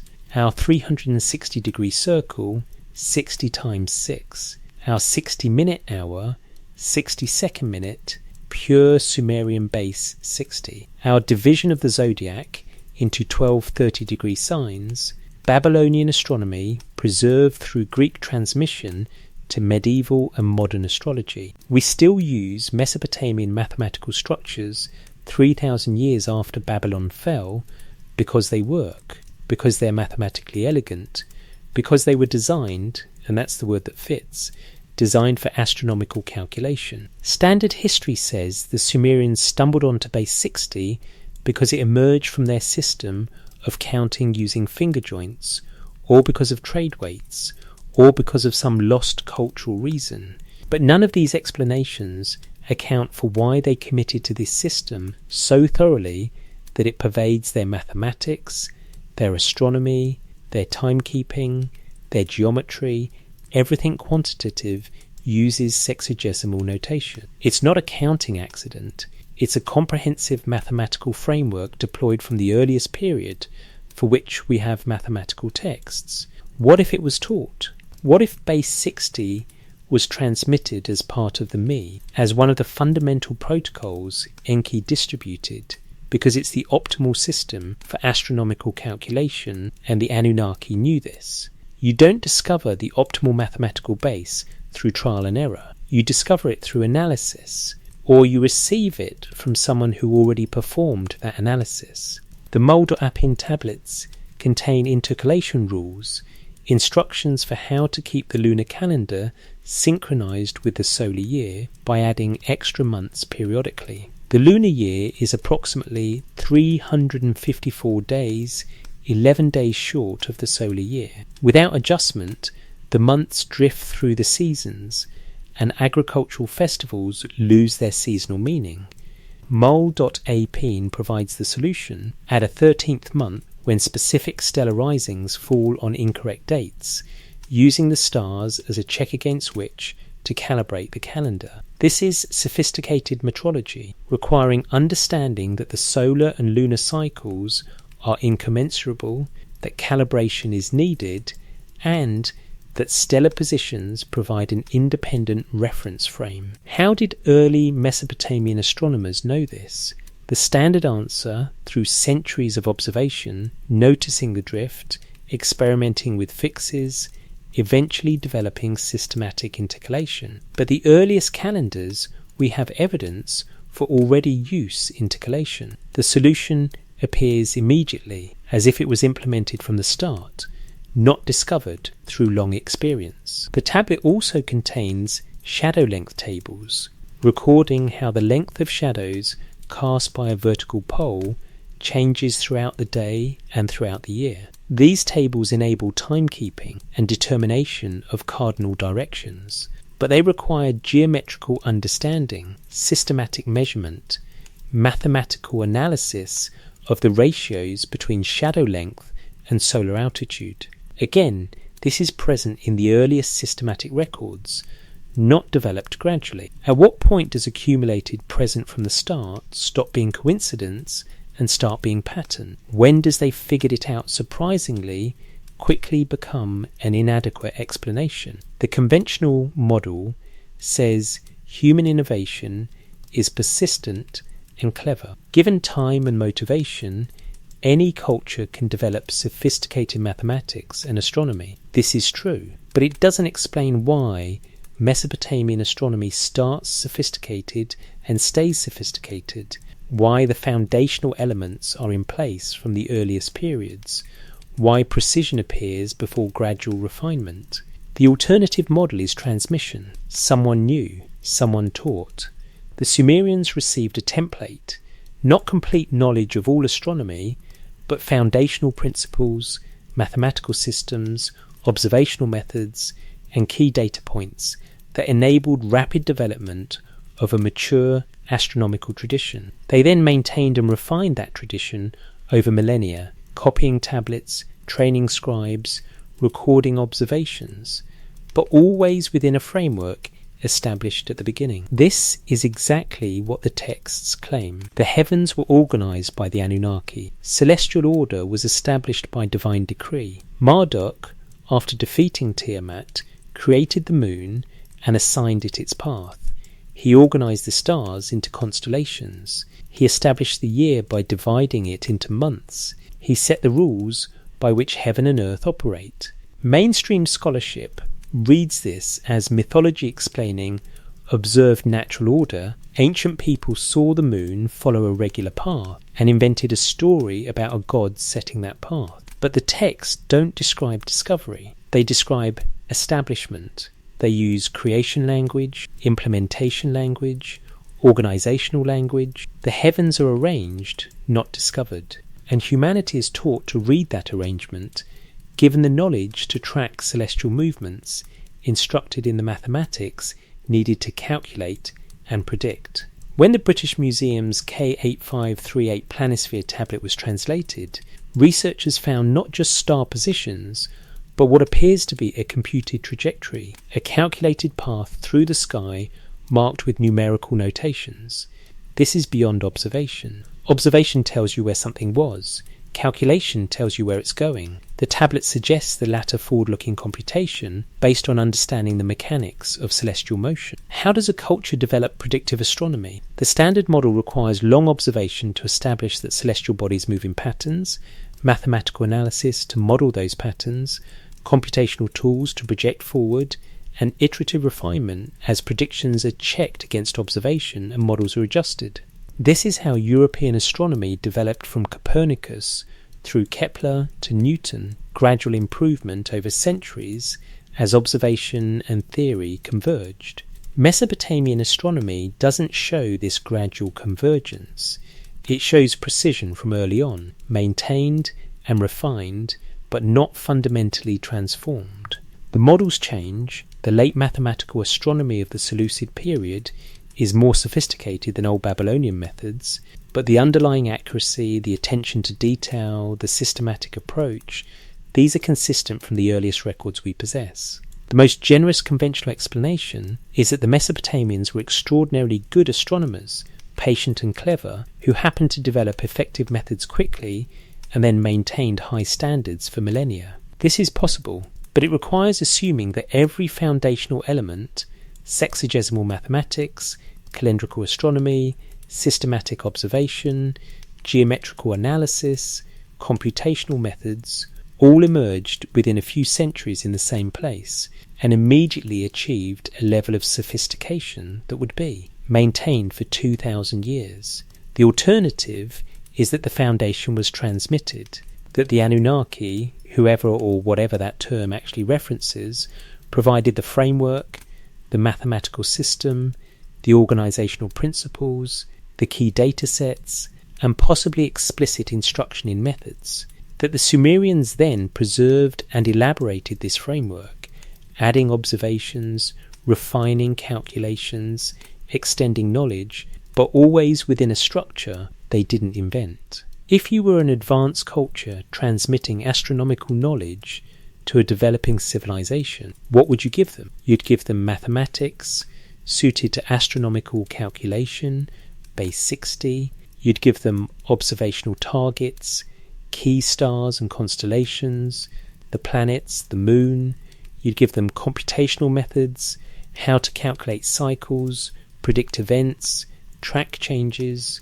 You'd give them organisational frameworks, the division of the sky, the calendrical system, the methods of timekeeping, and you'd give them a compelling reason to maintain this knowledge across generations: religious significance, practical utility, cultural identity bound to the astronomical tradition. The Mesopotamians had all of this, and they said explicitly where it came from. The Anunnaki organised the heavens, assigned the celestial stations, taught humanity to read the sky. The maps of the night sky preserved on tablets like Mulder Apin aren't just records of observation. They're copies of knowledge transmitted, maintained across centuries with religious devotion and scribal precision. Encoding in cuneiform wedges the structure of the cosmos as explained by those who claim to have arranged it. The moon god's path. The Enuma Anu Enlil series runs to 68 or 70 tablets, depending on which version and period you examine. It's the largest and most comprehensive collection of celestial omens from ancient Mesopotamia, compiled over many centuries, drawing on observations stretching back into the 3rd millennium BCE. The first 22 tablets concern the moon, lunar omens, lunar eclipses, lunar halos, the moon's interaction with planets and stars, variations in the moon's appearance, and predictions derived from all these phenomena. This isn't incidental. Out of 70 tablets documenting all celestial phenomena, nearly a third focus exclusively on the moon. The sun receives 7 tablets. Venus, Jupiter, Mars, Saturn and Mercury share the remaining tablets, along with weather phenomena, earthquakes and stellar omens. The moon dominates. Why? The conventional answer is practical. The moon is the most obvious celestial timekeeper, the basis of the Mesopotamian calendar, the most easily observed celestial body with the most rapid and dramatic changes visible to the naked eye. Tracking the moon was essential for calendrical accuracy, so naturally it received disproportionate attention. This is true, but insufficient. Because the level of detail, the precision of measurement, the mathematical sophistication involved in lunar calculations goes far beyond what simple timekeeping requires. You don't need to predict eclipses years in advance to know when the month begins. You don't need to calculate the moon's velocity to within fractions of a degree to organise a festival calendar. But Mesopotamian astronomers did these things. They tracked the moon with obsessive precision, as if it mattered for reasons beyond practical calendrical utility. Tablet 20 of Enuma Anu Enlil contains eclipse omens, predictions based on observations of lunar eclipses. These are the oldest records of systematic eclipse observation in human history. By the time this series was compiled, Mesopotamian astronomers could predict eclipses, not perfectly, not every eclipse, but with enough accuracy to know when to watch for one, to anticipate the approximate time and duration, to prepare rituals and interpret the omen before it occurred. Eclipse prediction requires understanding the Saros cycle, a period of approximately 18 years, 11 days and 8 hours after which the relative positions of the sun, moon and lunar nodes repeat, causing eclipses to recur in similar patterns. The Babylonians knew this cycle. They catalogued eclipses systematically, recorded their observations on tablets, compared patterns across decades and centuries, and extracted the 18-year period that governs eclipse recurrence. How long does it take to discover the Saros cycle through observation alone? You need at least several cycles, so 100 years of continuous observation, to notice the pattern. You need systematic record keeping so that astronomers decades apart can compare observations. You need mathematical analysis to identify the precise period length, and you need institutional continuity to maintain the observational program across generations. The Mesopotamians had this.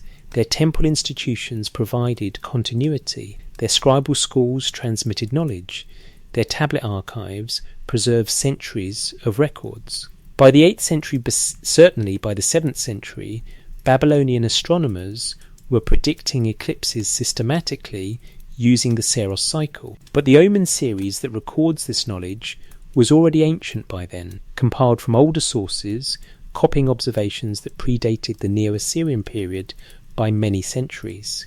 When did eclipse prediction begin? We can't know precisely, but lunar eclipse omens appear in texts from the Old Babylonian period, nearly 2000 BC, suggesting that systematic observation and pattern recognition was already underway. That's 4,000 years ago. The continuity of the tradition is staggering. A single intellectual project maintained across 2 millennia in which knowledge accumulated, was preserved, and was transmitted with such fidelity that the texts remain astronomically accurate when checked against modern calculations. But there's another detail that troubles simple accumulation models.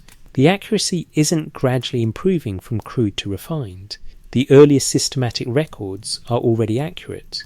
The mathematical methods used in Old Babylonian astronomical texts are sophisticated. The calendrical calculations are correct. It's as if the Mesopotamians started with effective methods and refined them incrementally, rather than starting with crude approximations and slowly converging on accuracy. Late Babylonian astronomical tablets, dated to the 3rd and 2nd centuries BCE, contain calculations of lunar velocity, the moon's speed as it moves through the zodiac. The moon's orbital velocity varies because its orbit is elliptical, not circular. When closer to Earth at perigee, it moves faster. When farther at apogee, it moves slower. Calculating this variation requires precise measurement, geometrical understanding, and mathematical modelling. The Babylonian astronomers developed arithmetical schemes, essentially step functions that approximated the varying lunar velocity with sufficient accuracy to predict the moon's position days or months in advance. These schemes are mathematically sophisticated, using techniques that anticipate calculus in their treatment of changing rates.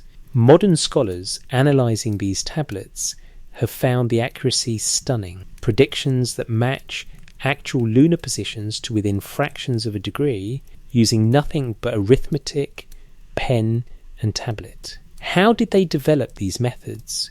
By comparing predicted positions with observed positions, adjusting the models, refining the parameters, iterating toward accuracy. This is the scientific method avant la lettre, empirical astronomy of the highest order. But again, when did it start? The late Babylonian mathematical astronomy is the culmination of the tradition, but its methods build on centuries, millennia of prior observation and calculation. British Museum tablet K90, classified as part of the library of Ashurbanipal, is described as a table of lunar longitudes dated to the late Babylonian period.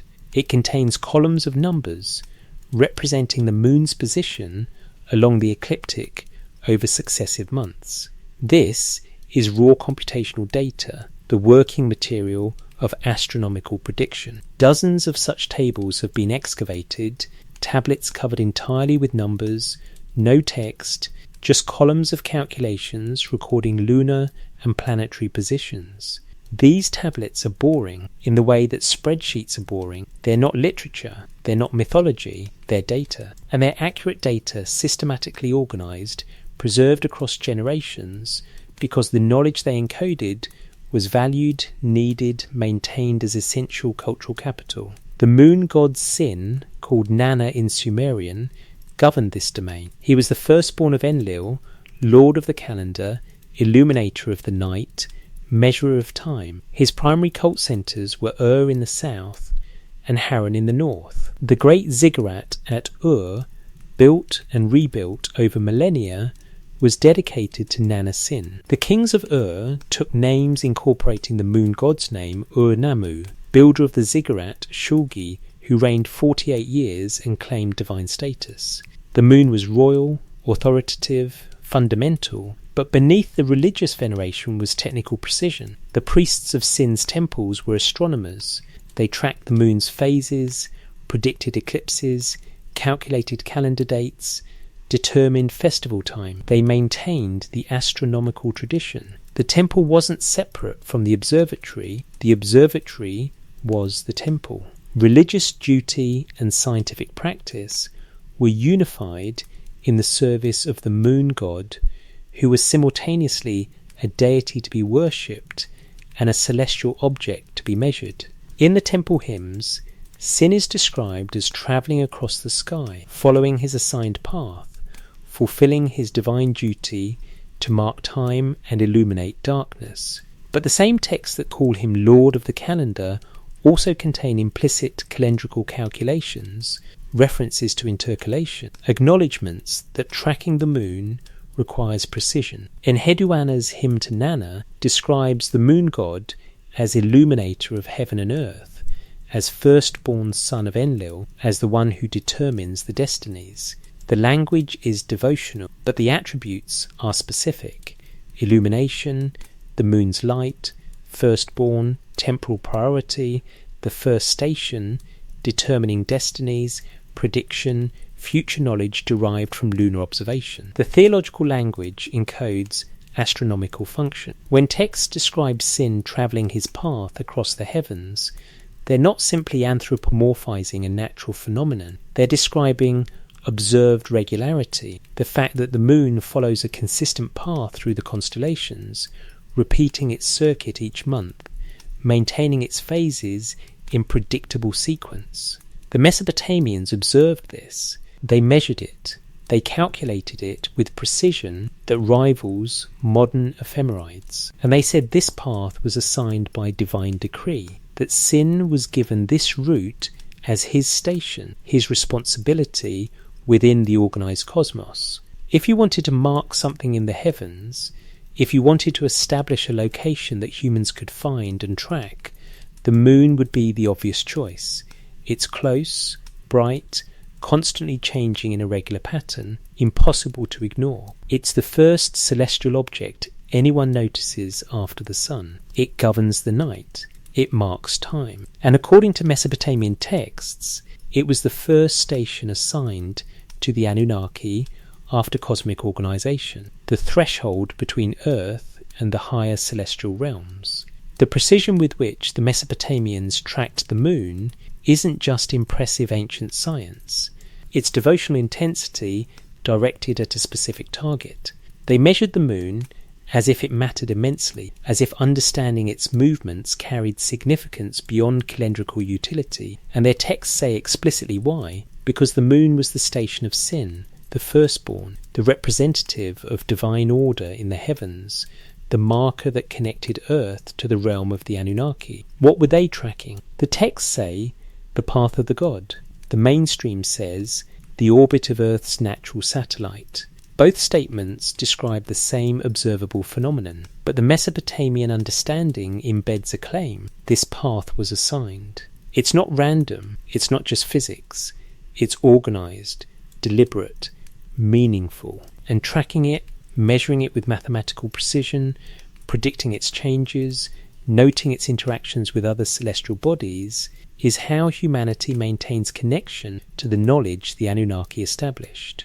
When you read tablets 122 of Enuma Anu Enlil, you're not reading mythology with occasional astronomy. You're reading systematic astronomy with theological framing. The observations are empirical.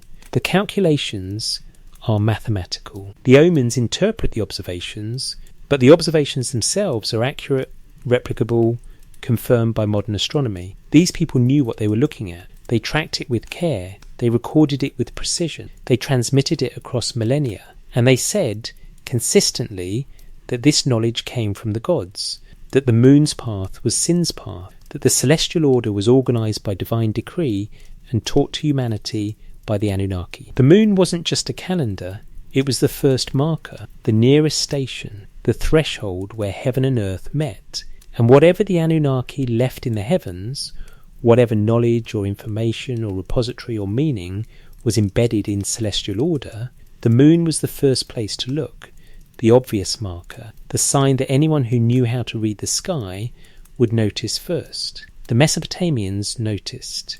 They read, they calculated, they recorded, and 4,000 years later, their tablets still describe the moon's movements with accuracy that modern astronomy confirms. That's not mythology. That's transmitted knowledge, maintained with religious intensity because it was understood as sacred, as connected to divine teaching, as the first lesson in reading what the Anunnaki left in the heavens. Knowledge without instruments. In 1608, a Dutch spectacle maker named Hans Lippershey filed a patent for an optical device using lenses to magnify distant objects. Within a year, Galileo Galilei had built his own version, pointed it at the night sky, and became the first human being to observe the moon through a telescope, seeing craters and mountains on what had been assumed to be a smooth celestial sphere. For the first time in history, an instrument extended human vision beyond naked eye capability, revealing details invisible to unaided observation. Before the telescope, European astronomy was limited to what eyes alone could see. Positional measurements depended on instruments like astrolabes, quadrants and sextants, devices that measured angles between celestial objects and the horizon with increasing precision, but couldn't show anything the eye couldn't already see. Tycho Brahe, working in the late 16th century, built massive observational instruments and achieved angular precision of about 2 arcminutes, 1/30th of a degree, through meticulous craftsmanship and careful observation. This was the peak of pre-telescopic European astronomy. The Babylonians had no telescopes, no lenses, no precision angle measuring instruments made of metal and glass. They had sight lines, plumb bobs, water levels, and measuring rods. They had their eyes and the patience to watch the sky night after night across generations. And using only these tools, they achieved positional accuracy and predictive precision that rivals Tycho Brahe's pre-telescopic observations, and in some cases exceeds it. How? This is not a rhetorical question. It's the central puzzle of Babylonian astronomy. The accuracy exists. It's documented in the tablets. Modern scholars checking Babylonian astronomical predictions against current ephemerides find agreement that shouldn't be possible with naked eye observation and Bronze Age or Iron Age technology. The standard response is that the Babylonians were extraordinarily patient, that their observations spanned centuries, allowing them to average out errors and detect patterns invisible in shorter timescales, and that their mathematical methods compensated for lack of precision instruments through statistical refinement. This is partly true. Long temporal baseline does help. If you observe the moon's position every month for a century, you can calculate its average period with much higher precision than a single year's observations allow. The Babylonians had temple institutions that maintained continuous astronomical observations across centuries, creating exactly this long baseline. But there are details in the tablets that long-term observation alone doesn't explain. The Babylonian astronomers calculated the length of the lunar month, the synodic period from new moon to new moon, as 29 days, 12 hours, 44 minutes and 3.3 seconds. The modern calculated value is 29 days, 12 hours, 44 minutes and 2.8 seconds. The Babylonian figure is off by half a second per month. That's not approximate astronomy. That's precision measurement. How do you measure time to fractions of a second using ancient tools? You don't. You can't. Water clocks existed and were used for timekeeping, but their precision is limited by evaporation, temperature effects, and measurement resolution. You can tell when an hour has passed, perhaps divide an hour into smaller units, but you cannot measure celestial events to the second using Bronze Age technology. The solution Babylonian astronomers used was mathematical rather than instrumental. They didn't measure single events to high precision. They measured many events to modest precision and used arithmetic to extract high precision periods. If you observe 1,000 lunar cycles and note the total elapsed time from first to last, you can divide by 1,000 and get a much more precise average than any single measurement. This is the principle behind the Babylonian achievement: leverage time rather than instruments. But this method requires certain preconditions. You need systematic record keeping across centuries, not just decades. You need institutional continuity so observations made by one generation can be used by astronomers a century later. You need notation systems to record observations compactly and unambiguously. You need mathematical sophistication to perform the necessary calculations. And you need motivation, a reason why tracking the moon to fractions of a second precision matters enough to sustain this project across generations. The Mesopotamians had the institutional continuity, temple observatories maintained for millennia. They had the notation, cuneiform numerals in sexagesimal format, ideal for astronomical calculation. They had the mathematics, sexagesimal arithmetic with place value notation, essentially the same positional number system we use today in base 10. And they had motivation, the moon was sacred, its movements were divine order, tracking Sin's path was religious duty fused with practical necessity. But did they have time? The standard model says yes, emphatically. Mesopotamian civilization is 3,000 years old from earliest cities to Alexander's conquest. That's sufficient time to accumulate observations, refine methods, and achieve the precision documented in late Babylonian tablets. Except the precision isn't confined to late Babylonian texts. Early tablets, Old Babylonian period, around 1800 BC, already show sophisticated understanding of lunar cycles. The Venus tablet of Amisaduqa, dating to approximately 1600 BCE, records Venus's heliacal risings and settings with dates that modern astronomers have used to anchor Mesopotamian chronology. The astronomical observations are accurate enough to constrain historical dating. This is early Bronze Age, and the astronomy already works. The Mold-Apian tablets, compiled in their surviving form around 1000 BC but containing older material, display knowledge of stellar periods, planetary synodic cycles, the precession-affected dates of heliacal risings. This isn't primitive stargazing, this is systematic observational astronomy with mathematical modelling. Where's the development? Where are the tablets showing crude early attempts, gradual refinement, false starts, corrections? They don't dominate the record. What dominates is functional astronomy, calendars, omen texts, observational logs, mathematical tables. The methods work from early on. Refinement happens, but it's incremental improvement of already effective techniques, not qualitative transformation from ignorance to knowledge. One explanation: the earliest astronomical texts don't survive. The origin of the tradition lies in the Uruk period, or earlier, before extensive cuneiform writing, when astronomical knowledge was oral, transmitted through apprenticeship and memorization, only later committed to clay once writing became sufficient to encode complex mathematical information. By the time we have surviving texts, the tradition is already mature because it's old, older than our textual record can show. This is plausible. Oral transmission can preserve sophisticated knowledge across generations.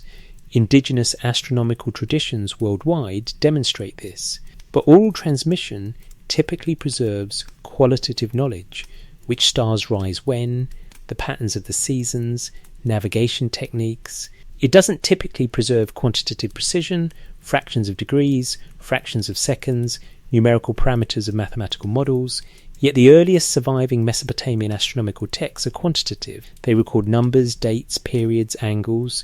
The tradition seems to be quantitative from the beginning of its written phase, suggesting that either writing emerged specifically to record numerical astronomical data, or the quantitative methods were developed before writing and somehow preserved with numerical precision through oral transmission. Or there's a third option: the quantitative framework was transmitted, not developed. Someone, the Anunnaki, in Mesopotamian terminology, gave the Sumerians base 60 mathematics, key astronomical parameters, and observational methods already designed for precision measurement. The Mesopotamians then maintained this framework, adding observations, refining calculations, but working within a template they received rather than invented.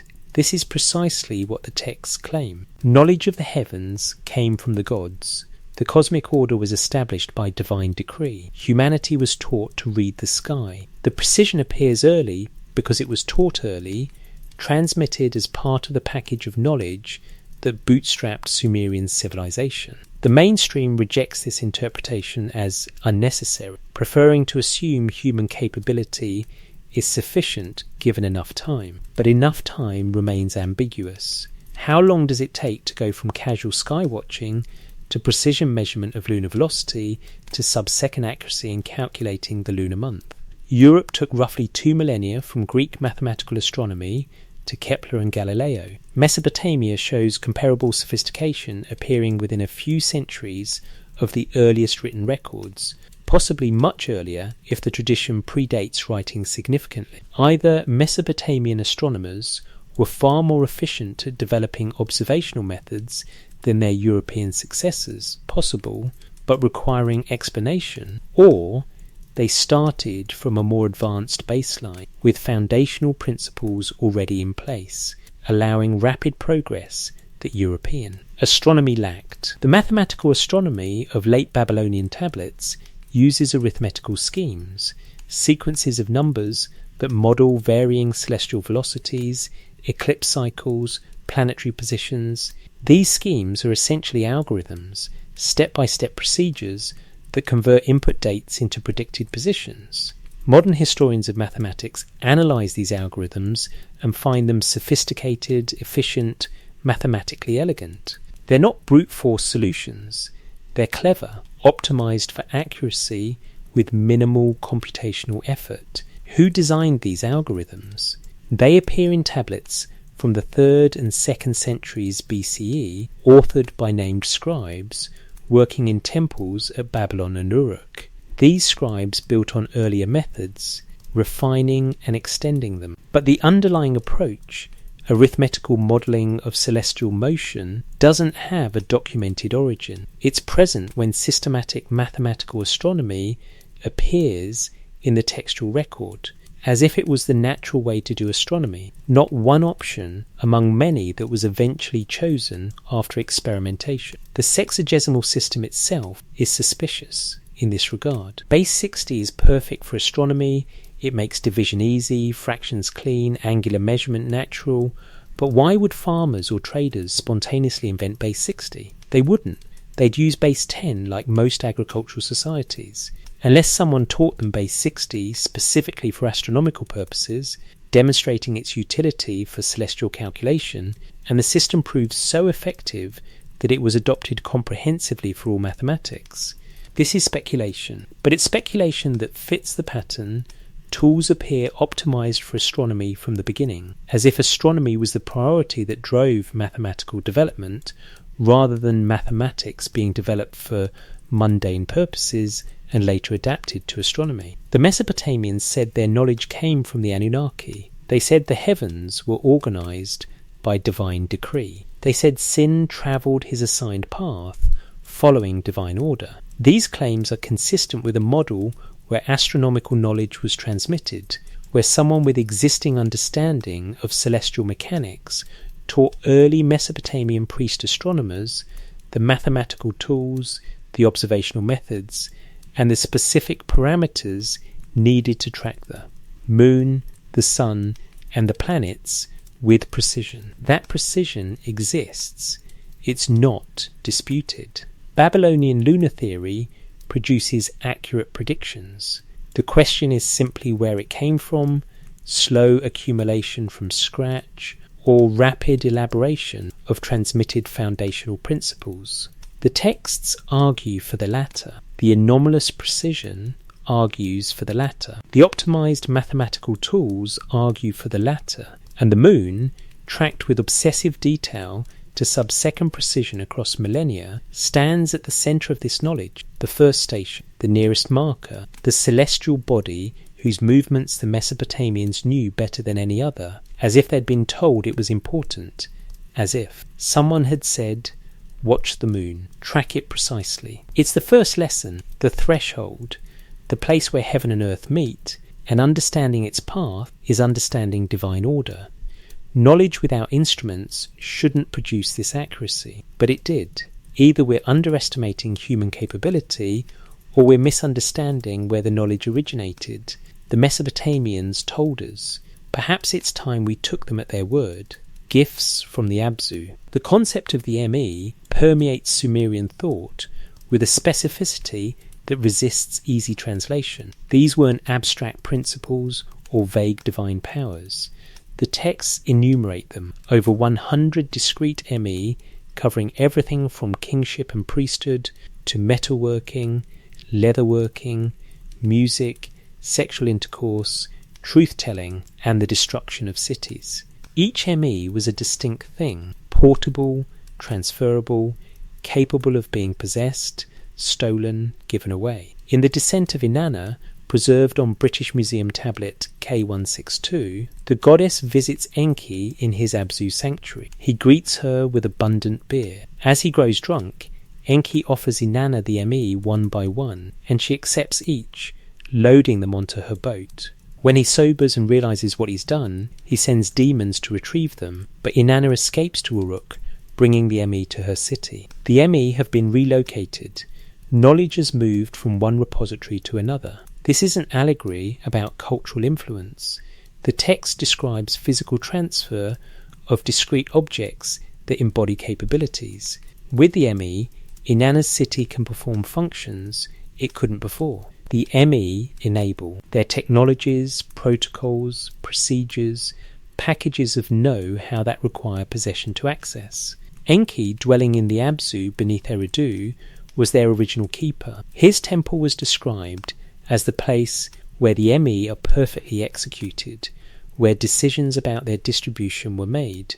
The Anunnaki possessed the ME collectively, but Enki specifically administered them, deciding who among gods and humans would receive which capabilities. This distribution wasn't automatic or universal. Not every city possessed all the ME. Not every king received the ME of kingship. It had to be granted, transmitted, authorized. The ME created hierarchy through their uneven distribution, and that distribution was controlled by Enki acting on behalf of the divine assembly. What this describes functionally is a knowledge economy, information as scarce resource, capability as granted privilege, technical know-how maintained in a central repository, and distributed according to policy decisions. If you translate Enki as knowledge administration authority and the Abzu as secure archive, the narrative describes exactly how an advanced civilization might transmit selected knowledge to a developing culture, maintaining a repository, deciding what to release and when, ensuring certain capabilities spread while others remain restricted. The ME weren't discovered by humans through trial and error. They were received, granted, sometimes stolen, but never independently invented. This is the consistent pattern across Sumerian literature. Knowledge originates externally, is possessed by the gods, and comes to humanity through specific transmission events. The tablets say taught, not discovered. Sumerian and Akkadian possess distinct verb forms for different kinds of knowledge acquisition. There are words meaning to discover, to invent, to figure out through effort, and there are words meaning to receive, to be shown, to be taught, to be given. When Sumerian texts describe how humanity acquired writing, mathematics, agriculture, metalworking, and astronomical knowledge, they consistently use transmission verbs, not discovery verbs. In Enmerkar and the Lord of Aratta, writing is invented, but not by humans experimenting with notation. The text describes Enmerkar, frustrated that his messenger cannot accurately relay a complex message, pressing words into clay for the first time. But Enmerkar is described as divinely inspired, as channeling divine knowledge into material form. The invention isn't human innovation, it's human implementation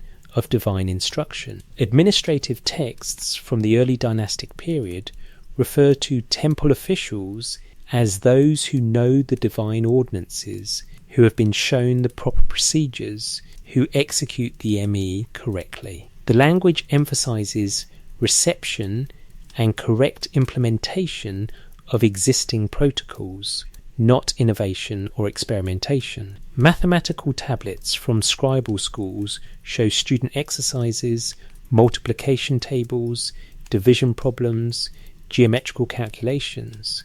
But the texts frame these as lessons to be learned, knowledge to be memorized, procedures to be mastered, never as puzzles to be figured out independently. The mathematics exists as authoritative knowledge that students receive from teachers who received it from their teachers in an unbroken chain stretching back to divine origin. This pedagogical conservatism might simply reflect how ancient education worked: rote, memorization, respect for tradition, assumption that older knowledge is authoritative. But it also reflects genuine belief that the knowledge being transmitted originated externally, that humans are stewards and preservers of wisdom they didn't generate. The astronomical texts display this most clearly. They record observations, but they also cite older texts, reference traditional parameters, defer to established methods. The astronomical tradition sees itself as maintaining and refining transmitted knowledge, not building from scratch. A repository in the heavens. The Enuma Elish describes Marduk organizing the cosmos after his victory over Tiamat. He creates the heavens from half of her body, establishes the constellations, assigns stations to the gods. 300 Anunnaki are set in the heavens, 300 on the earth. Each has a position, a role, a territory. The moon receives special attention. Marduk made the moon appear, entrusted the night to him, commanded him to mark the days, define the month, and established his path across the sky. The sun receives similar treatment, assigned his daytime path. The planets are organized, the stars are arranged into constellations, the zodiac is divided, the year is structured into 12 months. This is celestial architecture, deliberate arrangement of observable reality according to a plan. The text doesn't describe Marduk discovering that the moon moves in cycles, it describes him commanding the moon to move in cycles, assigning that function, establishing that order. If we read this as primitive mythology, it's just ancient people attributing natural patterns to divine action, because they didn't know better. But if we read it as encoded information, it describes something else. The heavens contain organized data, arranged according to a design, with the moon as the first marker, the primary reference point, the threshold between earthly and celestial realms. The astronomical texts that follow, Mul.a.pin, Enuma Anu Enlil, the mathematical astronomy tablets, all treat the heavens as an organized system. They don't just observe, they decode. They extract information from celestial patterns as if the patterns contain information deliberately placed there. This is the claim embedded in Mesopotamian astronomical theology: the heavens aren't random, they're arranged. And the arrangement communicates.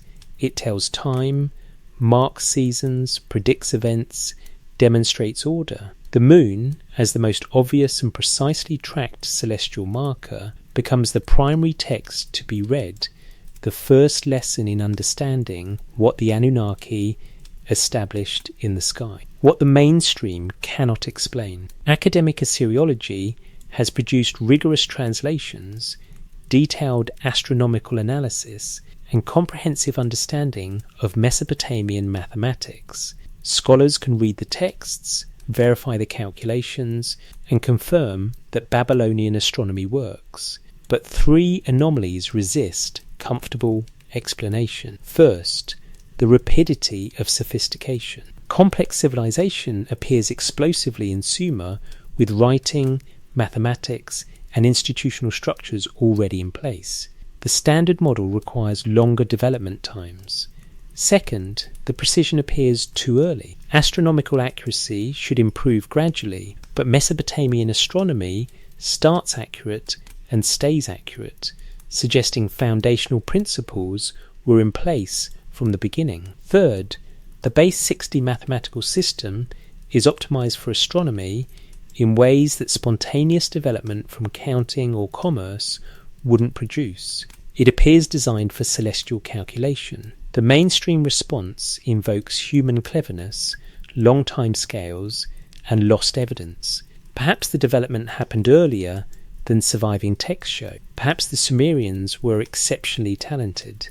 Perhaps we're underestimating what's possible with naked eye observation and patient record keeping. These explanations aren't impossible, but they require assuming multiple coincidences, that the right mathematical system emerged at the right time, that institutional continuity happened to develop supporting long-term observation, that precision happened to appear early, and that the Mesopotamians happened to claim divine teaching purely as cultural mythology, unrelated to actual knowledge transmission. The alternative, that foundational knowledge was transmitted, explains the pattern more parsimoniously. If the Anunnaki represent an external source of knowledge, whether an earlier civilization, advanced visitors, or something else entirely, then rapid sophistication, early precision, and optimized mathematics all follow naturally. The Mesopotamians said they were taught.